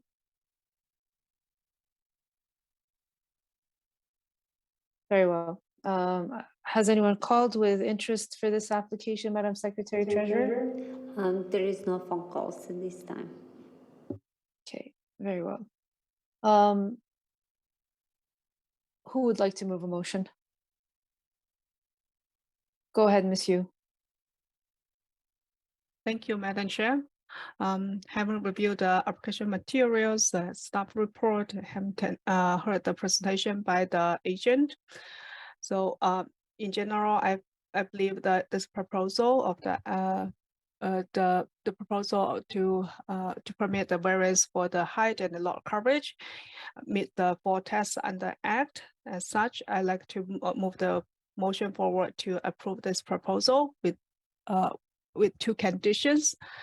that the proposed accessory built structure be constructed in general accordance with the drawings dated April 5th, 2022. You can, yeah, okay. As submitted. Condition number 2, the approval expires 2 years from the date of the decision if a building permit has not been issued for the proposed construction. Thank you, Madam Chair. Thank you, Monsieur. Is there a discussion on this recommendation? Okay, I see none. All those in support? Okay, the application has been approved, none opposed.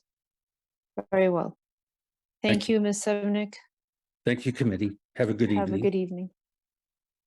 Application CAV 113 of 2023 at 2285 Bristol Circle. Again, it's CAV 113 of 2023 at 2285 Bristol Circle. If you're interested in speaking to this application, please call 905-815-6095. Again, the number is 905-815-6095. Staff will be standing by to take your call and provide you with further instructions to join the video conference. Mr. Dominic Clarino, I have not forgotten about you. You will be invited to speak when once the applicant has finished their presentation. Ms. Yates, go ahead.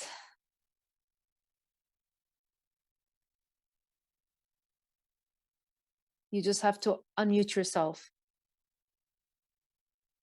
There we go. Thank you, Madam Chair.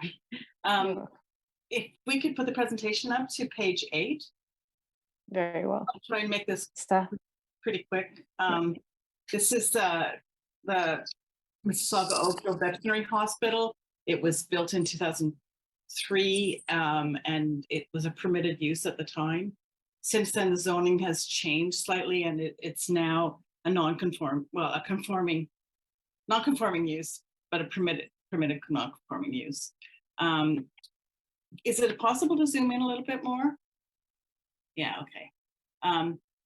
So we're applying for 2 different variances. The first one is an expansion of a non-conforming use under 45-2. It's an existing veterinary clinic, and it will remain a veterinary clinic. So we feel that that's satisfies that item. The other one is just to do a small reduced setback in the drive aisle on the west side. Where the clinic is expanding to provide a linear accelerator vault for cancer treatment for animals. There is one other in the region that right now is so booked that they're not taking any patients. The closest after that is the US. So we feel it's providing a good service to the community. And we feel that the existing building only has a 1.2 meter setback to the drive aisle. So we're just extending that for a bit, and then we're cutting it back. Lineup vaults have very specific size requirements. They have very thick walls and very specific clearances to the interior walls. So this is the smallest footprint that we could do to reduce it. The site plan is basically we're adding. It's a 1-story building existing. We're adding the lineup vault, and then we're adding a 2nd story just over a small part of the west side of the lot, increasing the floor area to about 20%. I think that the second minor variance, which falls under 45-1, satisfies the 4 criteria that it is a minor variance. And I won't take up more of your time discussing it. I think it's pretty clear what we're doing. There's some additional photos of the site if you'd like to see them on page 3.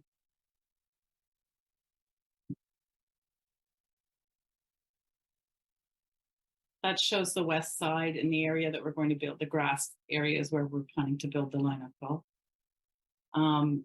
Page 4 shows that the 1.2 meter setback is pretty typical in this complex. We also feel that along that line, it's only being, the drive aisle is only used by the veterinary clinic. There's no through traffic or anything, so it's not heavily trafficked.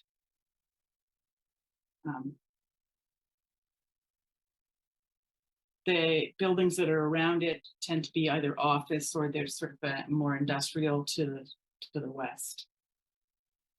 And I'll leave it with you guys then. Very well, thank you.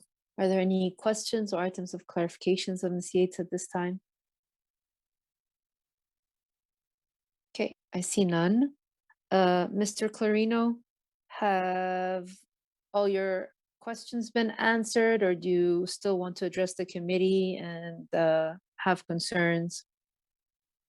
Madam Chair, I'm just promoting Mr. Clarino to speak. Let's see here. Can you hear me? Yes, perfect. Okay. Thank you. Thank you, Madam Chair. Good evening, everyone. The concern we have, and so just to put things in perspective, we have the building just north of the veterinarian clinic, which is 2295 Bristol Circle. And the concern that we have is that the people visiting the clinic, there's a common driveway that is used to come into the vet building and also into our commercial, two-story commercial building. And the concern that we have is parking. Many times, many of the people visiting the clinic are using our parking lot to take their pets out and everything and walk over to the clinic.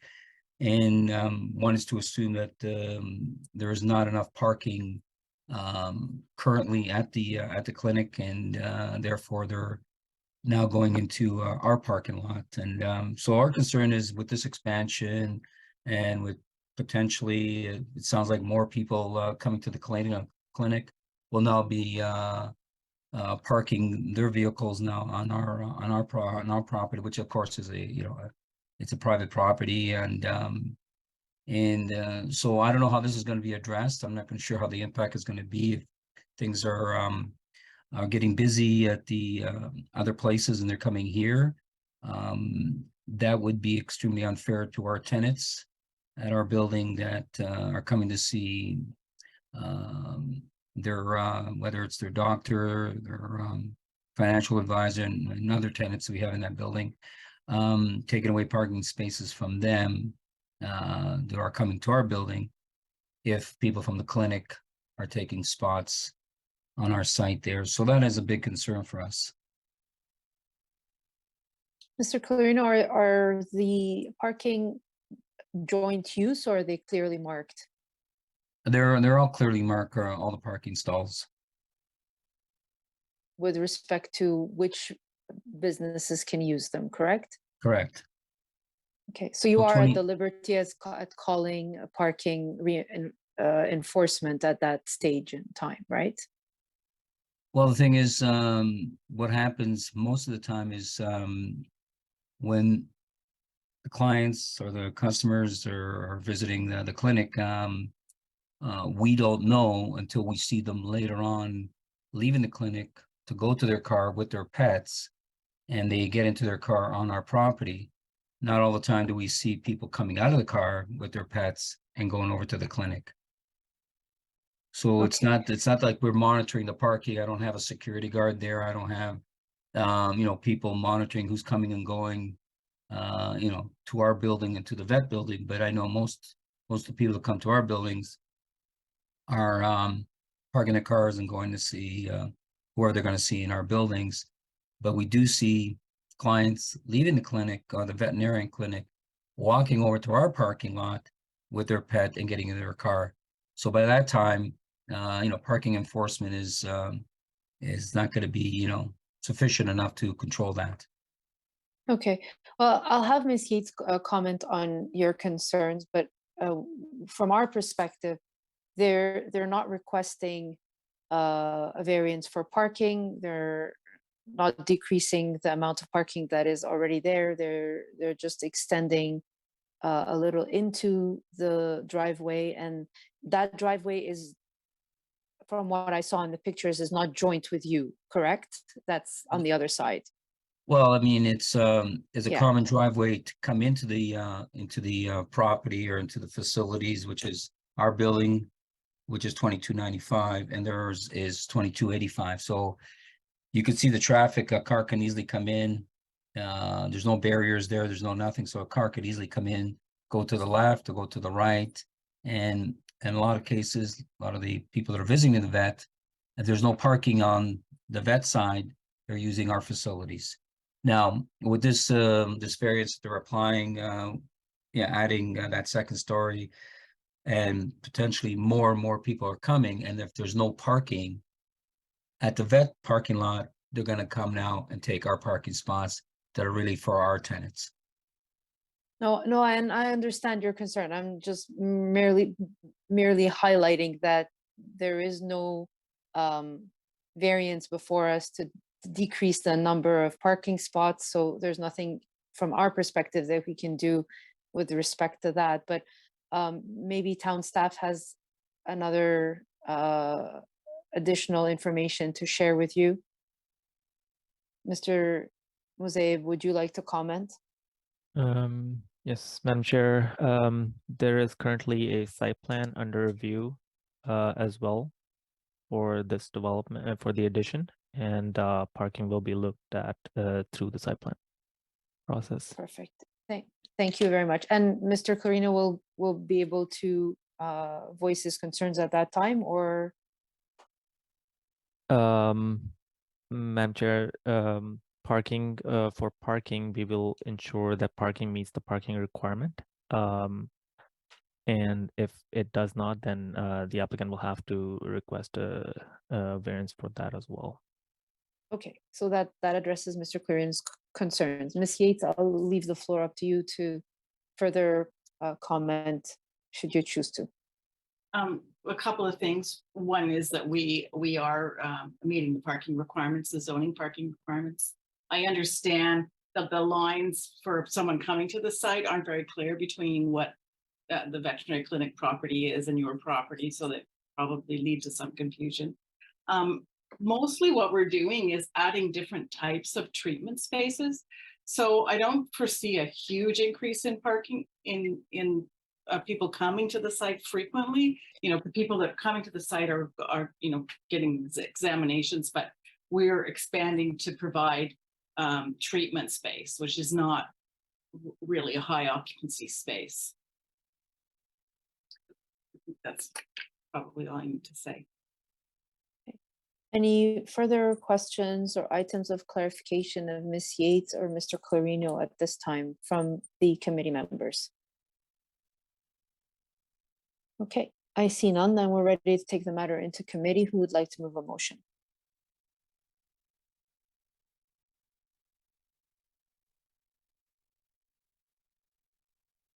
Go ahead, Mr. Dickey. Madam Chair.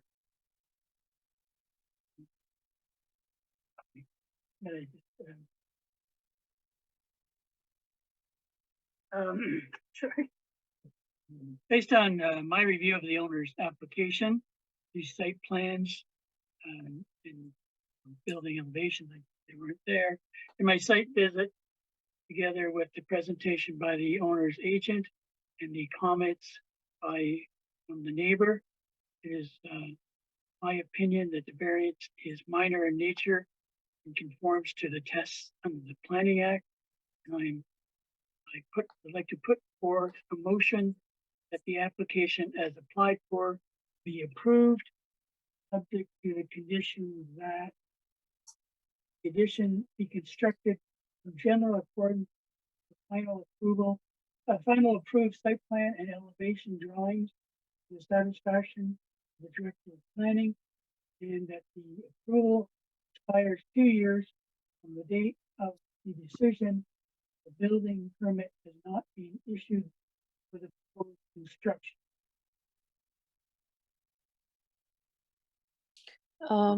We also have to address section 45(2) with respect to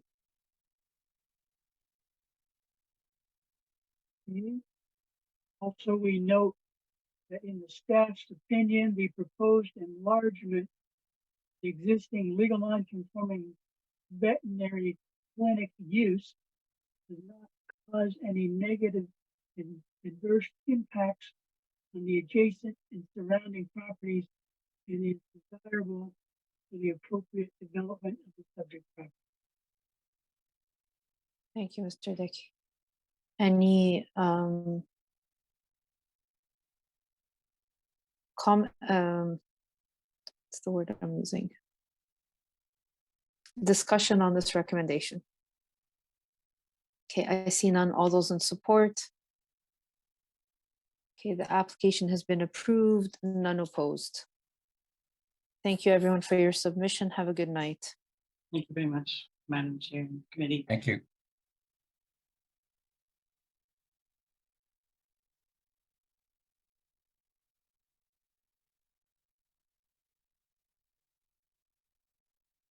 Okay, application CAV 114 of 2023 at 347 Allen Street. Again, it's application CAV 114 of 2023 at 347 Allen Street. I have 7 letters of support from Mr. Ravi Kokarki and Allison Anders, David Hayward, Andrew and Frank Stewart, Debbie Kelsall, Linda and Paul McPhail, Jamie Kanawari, and Adam Thurl, Richard and Suzanne Hall. And I have Mr. Meteljan as the agent. Go ahead, sir. Yes, thank you. My name is Rick Intelligent. I'm agent for the owners at 347 Allen Street in Oakville. The proposal before you is for a new single-family dwelling. The existing dwelling on the site will be demolished, and a new single-family dwelling has been designed to take its place. We have designed the dwelling in a way to be sympathetic to the existing community. This is a community of generally smaller homes, 1.5 and 2-story homes, and the elevations of the building have been designed to respect that. We're before you this evening to ask for one variance only. This is a variance to allow lot coverage of 25.48% as opposed to the valid requirement of 19%. The committee will be aware that variances in this community are often sought for lot coverage because the lot coverage of 19% is typically a low number. We note that we meet all of the other zoning bylaw requirements. We note that we have staff support for this proposal, and as the chair indicated, our clients have been very active in talking to the members of the community and ensuring that the community has no concerns with this. And that's our understanding that all of the neighbors who were canvassed by the owners have no concerns, and a majority of them were glad to give letters of support, which the committee has received. So we think it's a fairly straightforward application. I'd be happy to answer any questions, and we would ask for the committee support. Thank you. Thank you, Mr. Meteljan. Who has any questions or items of concerns or clarification of Mr. Meteljan at this time? Okay, I see none. Then we are ready to take the matter into committee. Who would like to move a motion? Go ahead, Mr. Hardcastle. Thank you, Madam Chair. Having undertaken my site visit, having reviewed the written materials, including the staff report, and having heard the presentation from the applicant, I'm satisfied that the requested variance conforms with the 4 tests of the Act.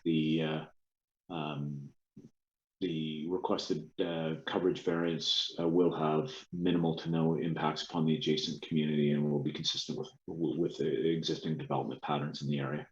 Accordingly, I'll put forward a motion of approval subject to 2 conditions, those being that the dwelling be constructed in general accordance with the submitted site plan and elevation drawings dated June 3rd, 2023, and that the approval will expire within 2 years of the date of the decision of the building permit has not been issued. Thank you. Thank you, Mr. Hardcastle. Is there discussion on this recommendation? I see none. All those in support? The application has been approved, none opposed. Ms. Yu, you're in support, right? Yeah. Yeah. None Thank you opposed. very much. Thank you. Go Good ahead. night. Good evening, sir. Application CAV is 115 of 2023 at 22 Berringham Drive again. It's application CAV 115 of 2023 at 22 Berringham Drive. Mr. Barton is the agent.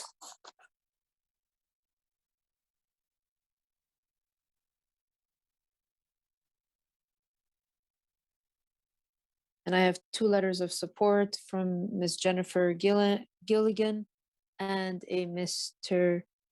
Carlo Recipio. Go ahead, Mr. Barton. Thank you very much. My name is Michael Barton. I am the applicant on this file. So I prepared a report as well that outlined the existing and permitted built form and in context of this neighborhood.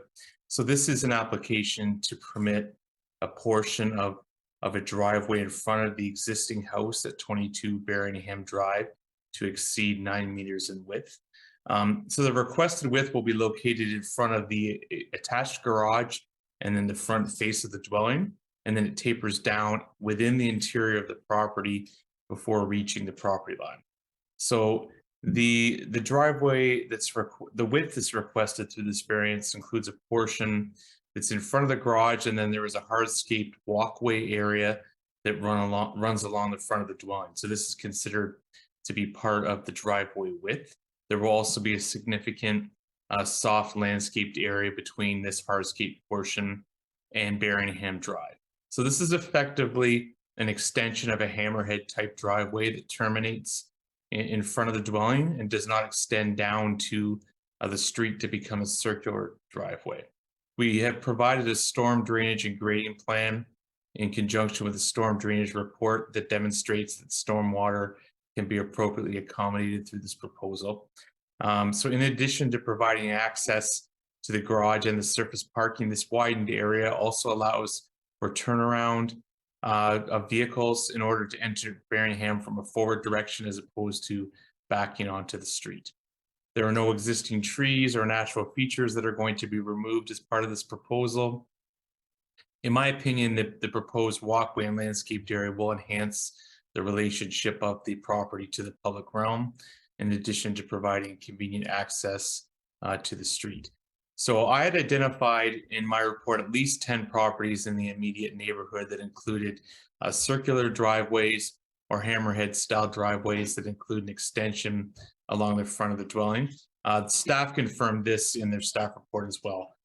So we have actually 3 letters of support. I think the third one that may not have been received by the committee. So the immediately abutting neighbors at 28 Berringham Drive and 1038 Argyle Drive have provided letters of support, as well as the neighbor across the street at 3035 Berringham. I saw no letters of objection or objection from staff or agencies that reviewed the application. I agree with the staff comments that the variants meet the 4 tests and the recommended conditions of approval are acceptable. In my report that I provided to the committee, I did run through the 4 tests, but I would agree with staff that the tests are met. From the perspective of the livable Oakville plan, the character and living environment of the immediate neighborhood is going to be preserved, enhanced, and protected. The proposed driveway width is consistent and compatible with the surrounding neighborhood. The proposal will enhance the operation and safety of vehicular traffic onto Berringham Drive. The streetscape and urban design character is specifically with the relationship to the street will be enhanced. There's going to be an appropriate transition from that hard landscape area, that the walkway to the street, to the softscape component.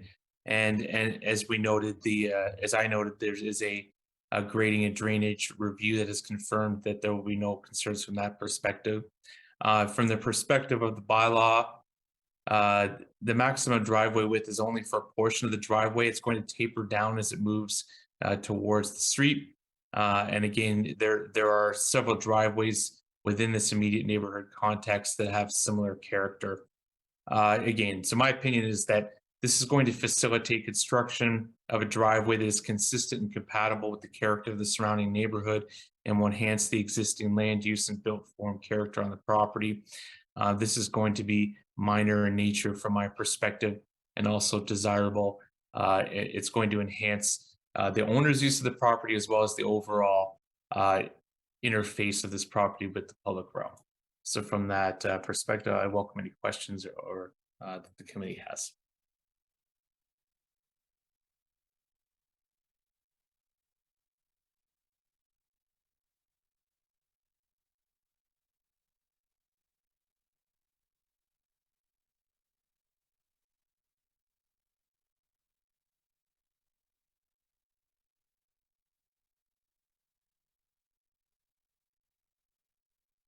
Madam Chair, you have to unmute yourself. That's because I don't hear anything. I'm sorry. Thank you. See, I do it too. Are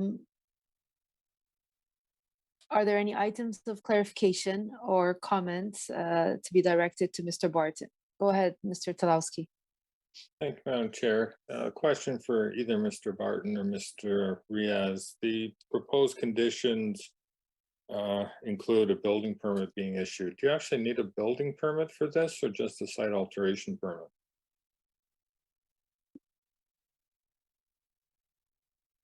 I can oh, sorry. Go ahead. Go ahead, sir. So this will be a driveway permit that will be required for the driveway. But I can definitely verify that with our building staff. So we could change the condition to a driveway permit issuing within 2 years, as opposed to a building permit. Yeah. Thank you.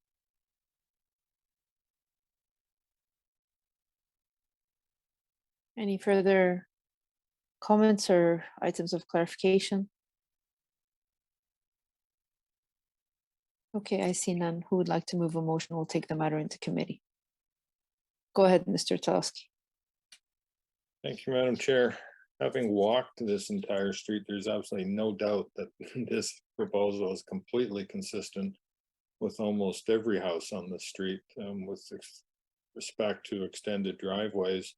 And I believe, given the elevation above the road, that this isn't even going to be visible from the public realm. So I believe that this application meets the test of Planning Act. I don't find that there'll be any impacts from it.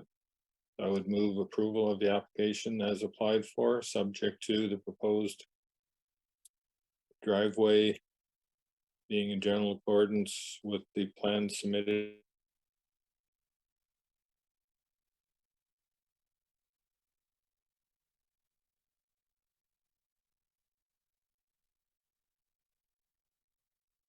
We lost Mr. Talowski, or am I the only one who sees that? Okay.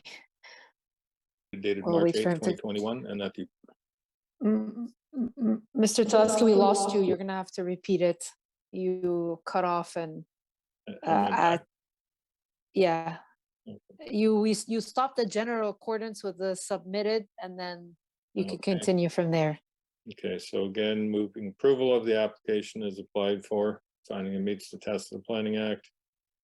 Making that conditional on the driveway being constructed in general accordance with the submitted site plan dated March 8th, 2021. And that the approval expires within 2 years if a driveway permit has not been issued. And I would also note no objections and 3 letters of support for this application. Very well. Thank you, Mr. Talowski. Is there a discussion on this recommendation? I see none. All those in support? Okay, the application has been approved, none opposed. Thanks to Mr. Barton. Have a good evening. Thank you, you too.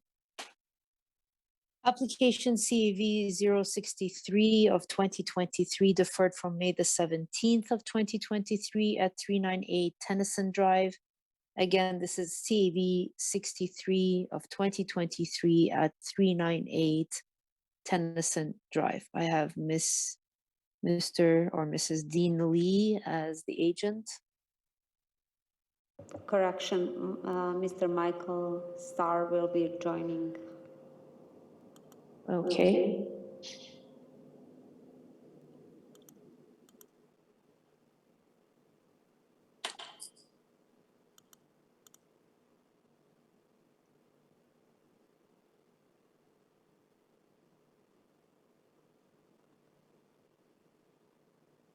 I don't see him on my screen yet.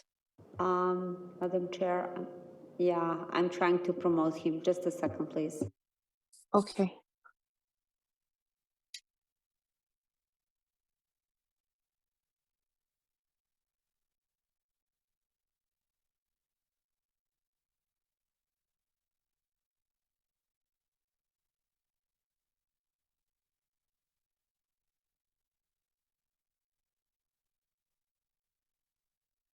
Hello. Can you hear me now? Sorry. Michelle, Miss Starr. My Yes, we can hear you. Actually, I had to update my Zoom and it just reformulated. So my apologies. I tried to call in too. So sorry. That's okay. Good evening, Madam Chair and committee. It's Michelle Starr of Dean Lee Management for the record. And we are requesting approval of 3 variances pertaining to the new construction of a 2-story dwelling on the subject property as listed in the report. And if I may, it's variance number 1 is to permit the maximum total floor area for the private garage to be 67.62 meters on a lot having greater or equal to 12 meters in lot frontage. Second variance is to permit the maximum residential floor area ratio for the detached dwelling to be 45.29%. And also to permit a minimum front yard of 10.41 meters. You can see from the site plan, and I've actually had an opportunity to read staff supportive detail report and justification to the committee regarding all the variances, and we do agree. I didn't actually, and my apologies, do a presentation, but we have read through staff comments and are of the opinion that the application does satisfy the 4 tests under the Planning Act, as the proposal does meet the zoning bylaw and the official plan. It is definitely compatible with the surrounding neighborhood, as both dwellings on either side are of similar development style and design, and the streetscape will be enhanced with the 3 dwellings that are in line with each other. I did note actually underneath reading staff's comments on page 3 that there was a miswording actually. I guess there was a mix up in terms of the setback that we were requiring, but I did clarify that through section number 3 variance that we are actually asking for the 10.4 meter setback rather than the 11.88 that is required. Do you have any further questions, or would you like me to elaborate on the proposal? If we can zoom out of so we can see the panel very well. Does anyone have any questions or items of clarification of Ms. Starr at this time? There you go. Okay, I see none. And no one has called in for this matter, Madam Secretary Treasurer? There is no phone call at this time. Very well, then we'll take the matter into committee. Who would like to move a motion? Go ahead, Mr. Hardcastle. Thank you, Madam Chair. Having undertaken my site visit, having reviewed the materials, including the written staff report and the submission materials, as well as having heard the presentation, I'm satisfied that the requested variances conform to the 4 tests of the Act. Therefore, I'll put forward a motion of approval. That motion would be subject to two conditions, those being that the proposed two-story dwelling be constructed in general accordance with the plans dated May 23rd, 2023. And the second being that the approval expire within 2 years of the date of the decision. The building permit has not been issued. Very well. Thank you, Mr. Hardcastle. Is there discussion on this recommendation?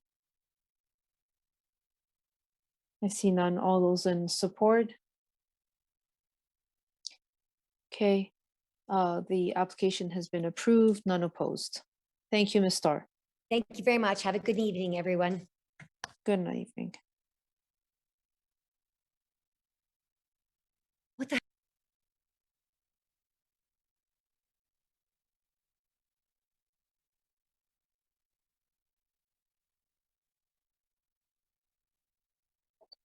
Okay. The last item of the agenda is CAV 073 of 2023, deferred from May the 31st at 1084 Argyle Drive. Again, it's CAV 73 of 2023 at 1084 Argyle Drive. And I have Mr. Condello here as the agent. Good evening, Madam Chair and committee members. For the record, Mark Condello, registered professional planner with Glen Sharon Associates, here on behalf of the owners of 1084 Argyle Drive. The application for the committee tonight is to seek authorization on variances to facilitate a new two-story single detached dwelling on the property. And if I could kindly get the next slide. And Madam Chair, I'll try to keep my submissions brief tonight.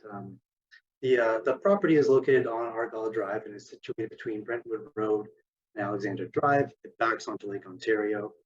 Property is currently vacant. The single detached dwelling you see on the screen has since been demolished, and shoreline rehabilitation works have been substantially completed in accordance with a permit with the Conservation Authority. Those shoreline works are in their final stages of engineering approvals and through that permit application. If I could get the next slide, please. This is a revised application. The original application was previously deferred by this committee in May. At that time, staff had identified some concerns with the original proposal, and the deferral was requested to allow the applicant and their team to work with staff to find a resolution on the concerns raised. Tonight, we're happy to be in front of this committee with a revised application as a result of further discussions with town staff, and we understand have addressed town's concerns from the original proposal. Tonight, to facilitate the proposed dwelling, 6 variances are required.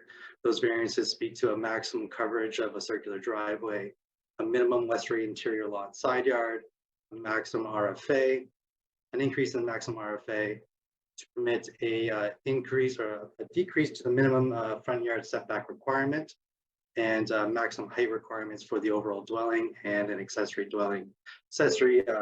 structure, which is a gazebo located in the rear yard. If I could get the next slide. I won't speak to each individual variance in detail, but there are a few that I like just that they do have some nuances that I like to flag for this committee.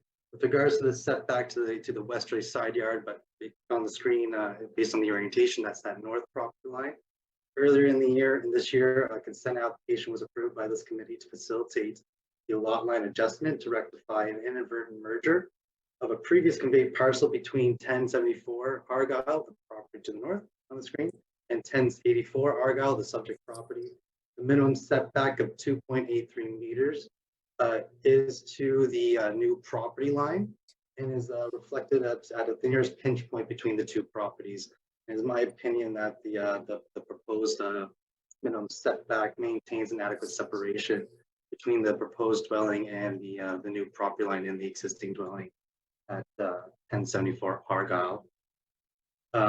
With regards to the proposal for the increased residential floor area, through the revised application, further adjustments have been made to bring the overall request lower. There still is a variance that is required. However, adjustments have been made to the front yard setback, reduction in height, and facade articulation to mitigate the impacts of massing and scale of the proposed dwelling with the adjacent properties along Argyle streetscape. The increase in RFA is in keeping with previous approvals in the neighborhood and facilitates a built form that is in keeping with the surrounding context. If I can get the next slide, please. With regards to maximum building height, I'll note that the majority of the built form does meet the town's minimum height standards.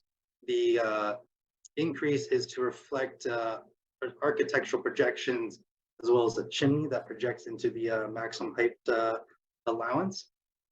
If I can get the next slide, please. On the screen is a artist rendering of the proposed dwelling along Argyle, fronting onto Argyle Street Drive. Sorry. Next slide, please. And on the screen is elevations of the proposed accessory structure, which is a gazebo. Again, a majority of the built form does meet the town's minimum height standards. The variance is to recognize a architectural projection into that maximum height. In this case, this is a chimney to a proposed gas fireplace within the gazebo. Next slide. That concludes my presentation. In closing, in my opinion, proposal meets the 4 tests of the Planning Act. I have reviewed the staff report and have no concerns with their findings on the application, and also no concerns with the conditions as noted in the staff report. I'd be happy to answer any questions this committee may have.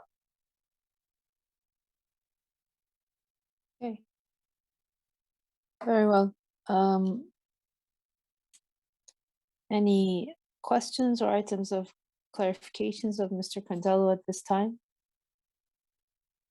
Go ahead, Mr. Talowski. Thank you, Madam Chair. My question is of staff, if that's okay. Oh, yes, absolutely. Mr. Riaz, you didn't support the initial application. I'm going to characterize this application as tweaking all the variances, but still resulting in an oversized house that's out of character with the other houses in the neighborhood. Can you help me understand what it was about the changes that changed staff's opinion on this application? To you, Madam Chair. Yes, absolutely.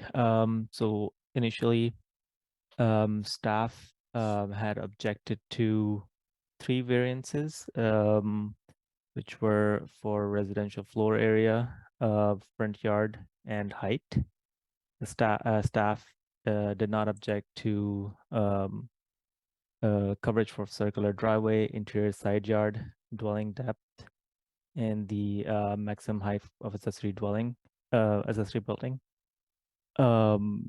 And with the revisions, the applicant did reach out to staff for a preliminary review and provided revised drawings. And based off of revised drawings, staff analysis was that the applicant had increased the front yard setback and reduced the height, which resulted in lessening the impact of massing and scale of the building, as well as reduce the residential floor area as well from 34.08% to 32.42%.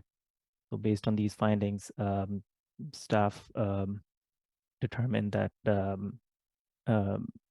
the proposal did not cause any negative adverse impacts on adjacent and surrounding properties. Thank you. Any other questions or items of clarification of either Mr. Condello or staff?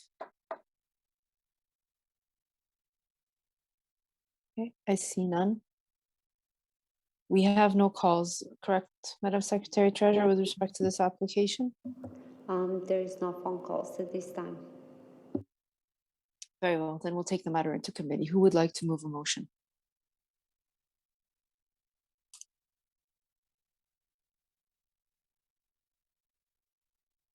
Go ahead, Ms. Yu. Thanks, Madam Chair. Having reviewed the application materials and including the staff reports, and have heard the presentation by the agent, considering no letters of the objection from the neighbors. So in my opinion, these minor variances meet both tests act. As such, I'd like to move a motion forward to support to approve this proposed minor variances with the 2 conditions: the the driveway be constructed in general accordance with the submitted site plan and the elevation drawings dated June 7, 2023. And the approval expires 2 years from the date of the decision if a building permit has not been issued for the proposed construction. Thank you, Madam Chair. Very well. Is there a discussion on this recommendation? Through Madam Chair, I believe there is you can speak with the planner. Is this mistake because it's the proposed dwelling, correct? Not the driveway. The condition, the first condition. Yeah, you're right. Thanks, Senator But Treasurer. I want from the planner to confirm that this is the, it should be That is correction, The dwelling, right? correct? Through you, Madam Chair, that is correct. It should be the proposed dwelling. That the dwelling be constructed in general accordance with the submitted site plan and elevation drawings dated June 7th. Correct? That is correct.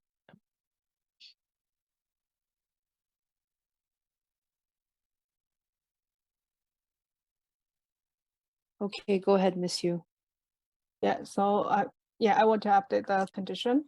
Number 1, the building will be constructed in general accordance with the submitted site plan and the elevation drawings dated June 7, 2023. The condition number 2 remains the same. Okay. Thank Is there you. a discussion on this recommendation? Mr. Hardcastle. Thank you, Madam Chair. I have some reservations with respect to this proposal. I think, well, the numbers have been tweaked. I think the design of the building and the changes to the design, the introduction of the flat roof, and really minor tweaking to the elevations actually will contribute to the massing. The large blocky format of the building will be out of character and really exacerbate the RFA. So in addition, I have some reservations and concerns about the circular driveway and the percentage coverage and the resulting tree removal, somewhat of a lesser concern to the massing piece.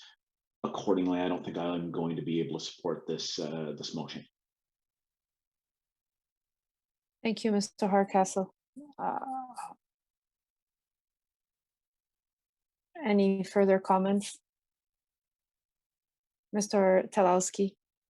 Thank you, Madam Chair. Madam Chair, I share Mr. Hardcastle's view. I don't see that tweaking an out of character design as opposed to redesigning it to be an appropriate solution to minimize the impact that this house is going to have. Thank you for your submission. Any further comments?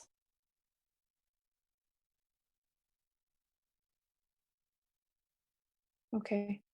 I agree with both of you. I looking at it, I find it like it's just a wall of the same facade before me, and I was not going to make any comments.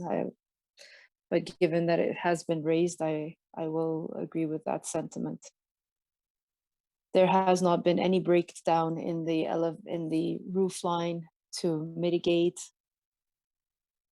in any way.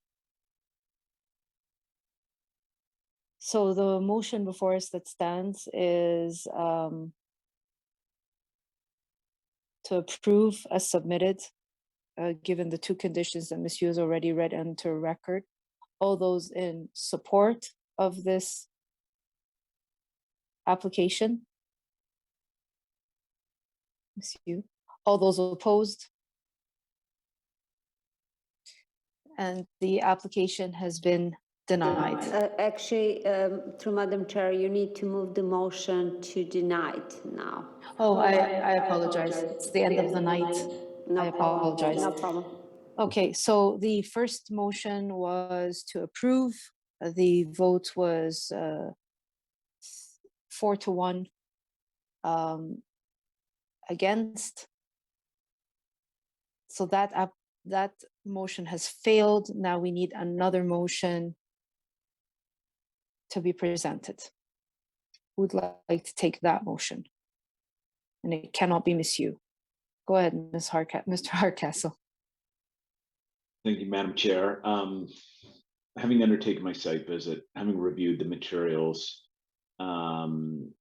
including the written staff report, I have, particularly with respect to my site visit and my evaluation of the neighborhood, I am significantly concerned with respect to the impact of the additional RFA and height, and with respect to the excuse me, as you said, Madam Chair, end of the night. Accordingly, I have some serious reservations with respect to this. I do not believe that the variances conform to the 4 tests of the Act. I believe that it will result in significant impact upon the neighborhood, and I'll be putting forward a motion to refuse the application.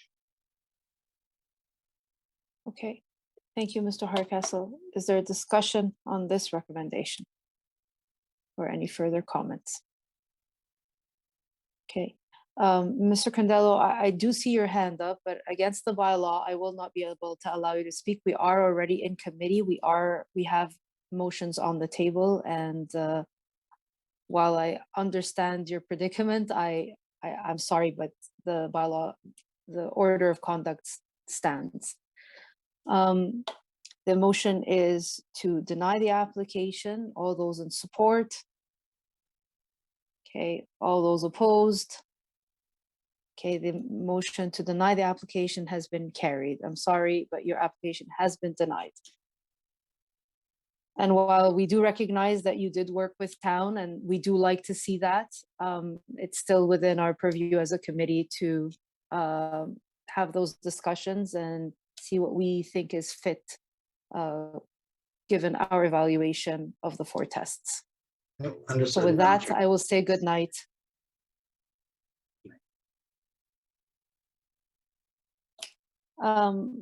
We have a confirmation of minutes for July the 26th. I will take the motion, but I cannot support the motion. Go ahead, Mr. Hardcastle. Thank you. The motion has been carried. Motion to adjourn. Mr. Hardcastle, we are adjourned at, I can't see, 9:33.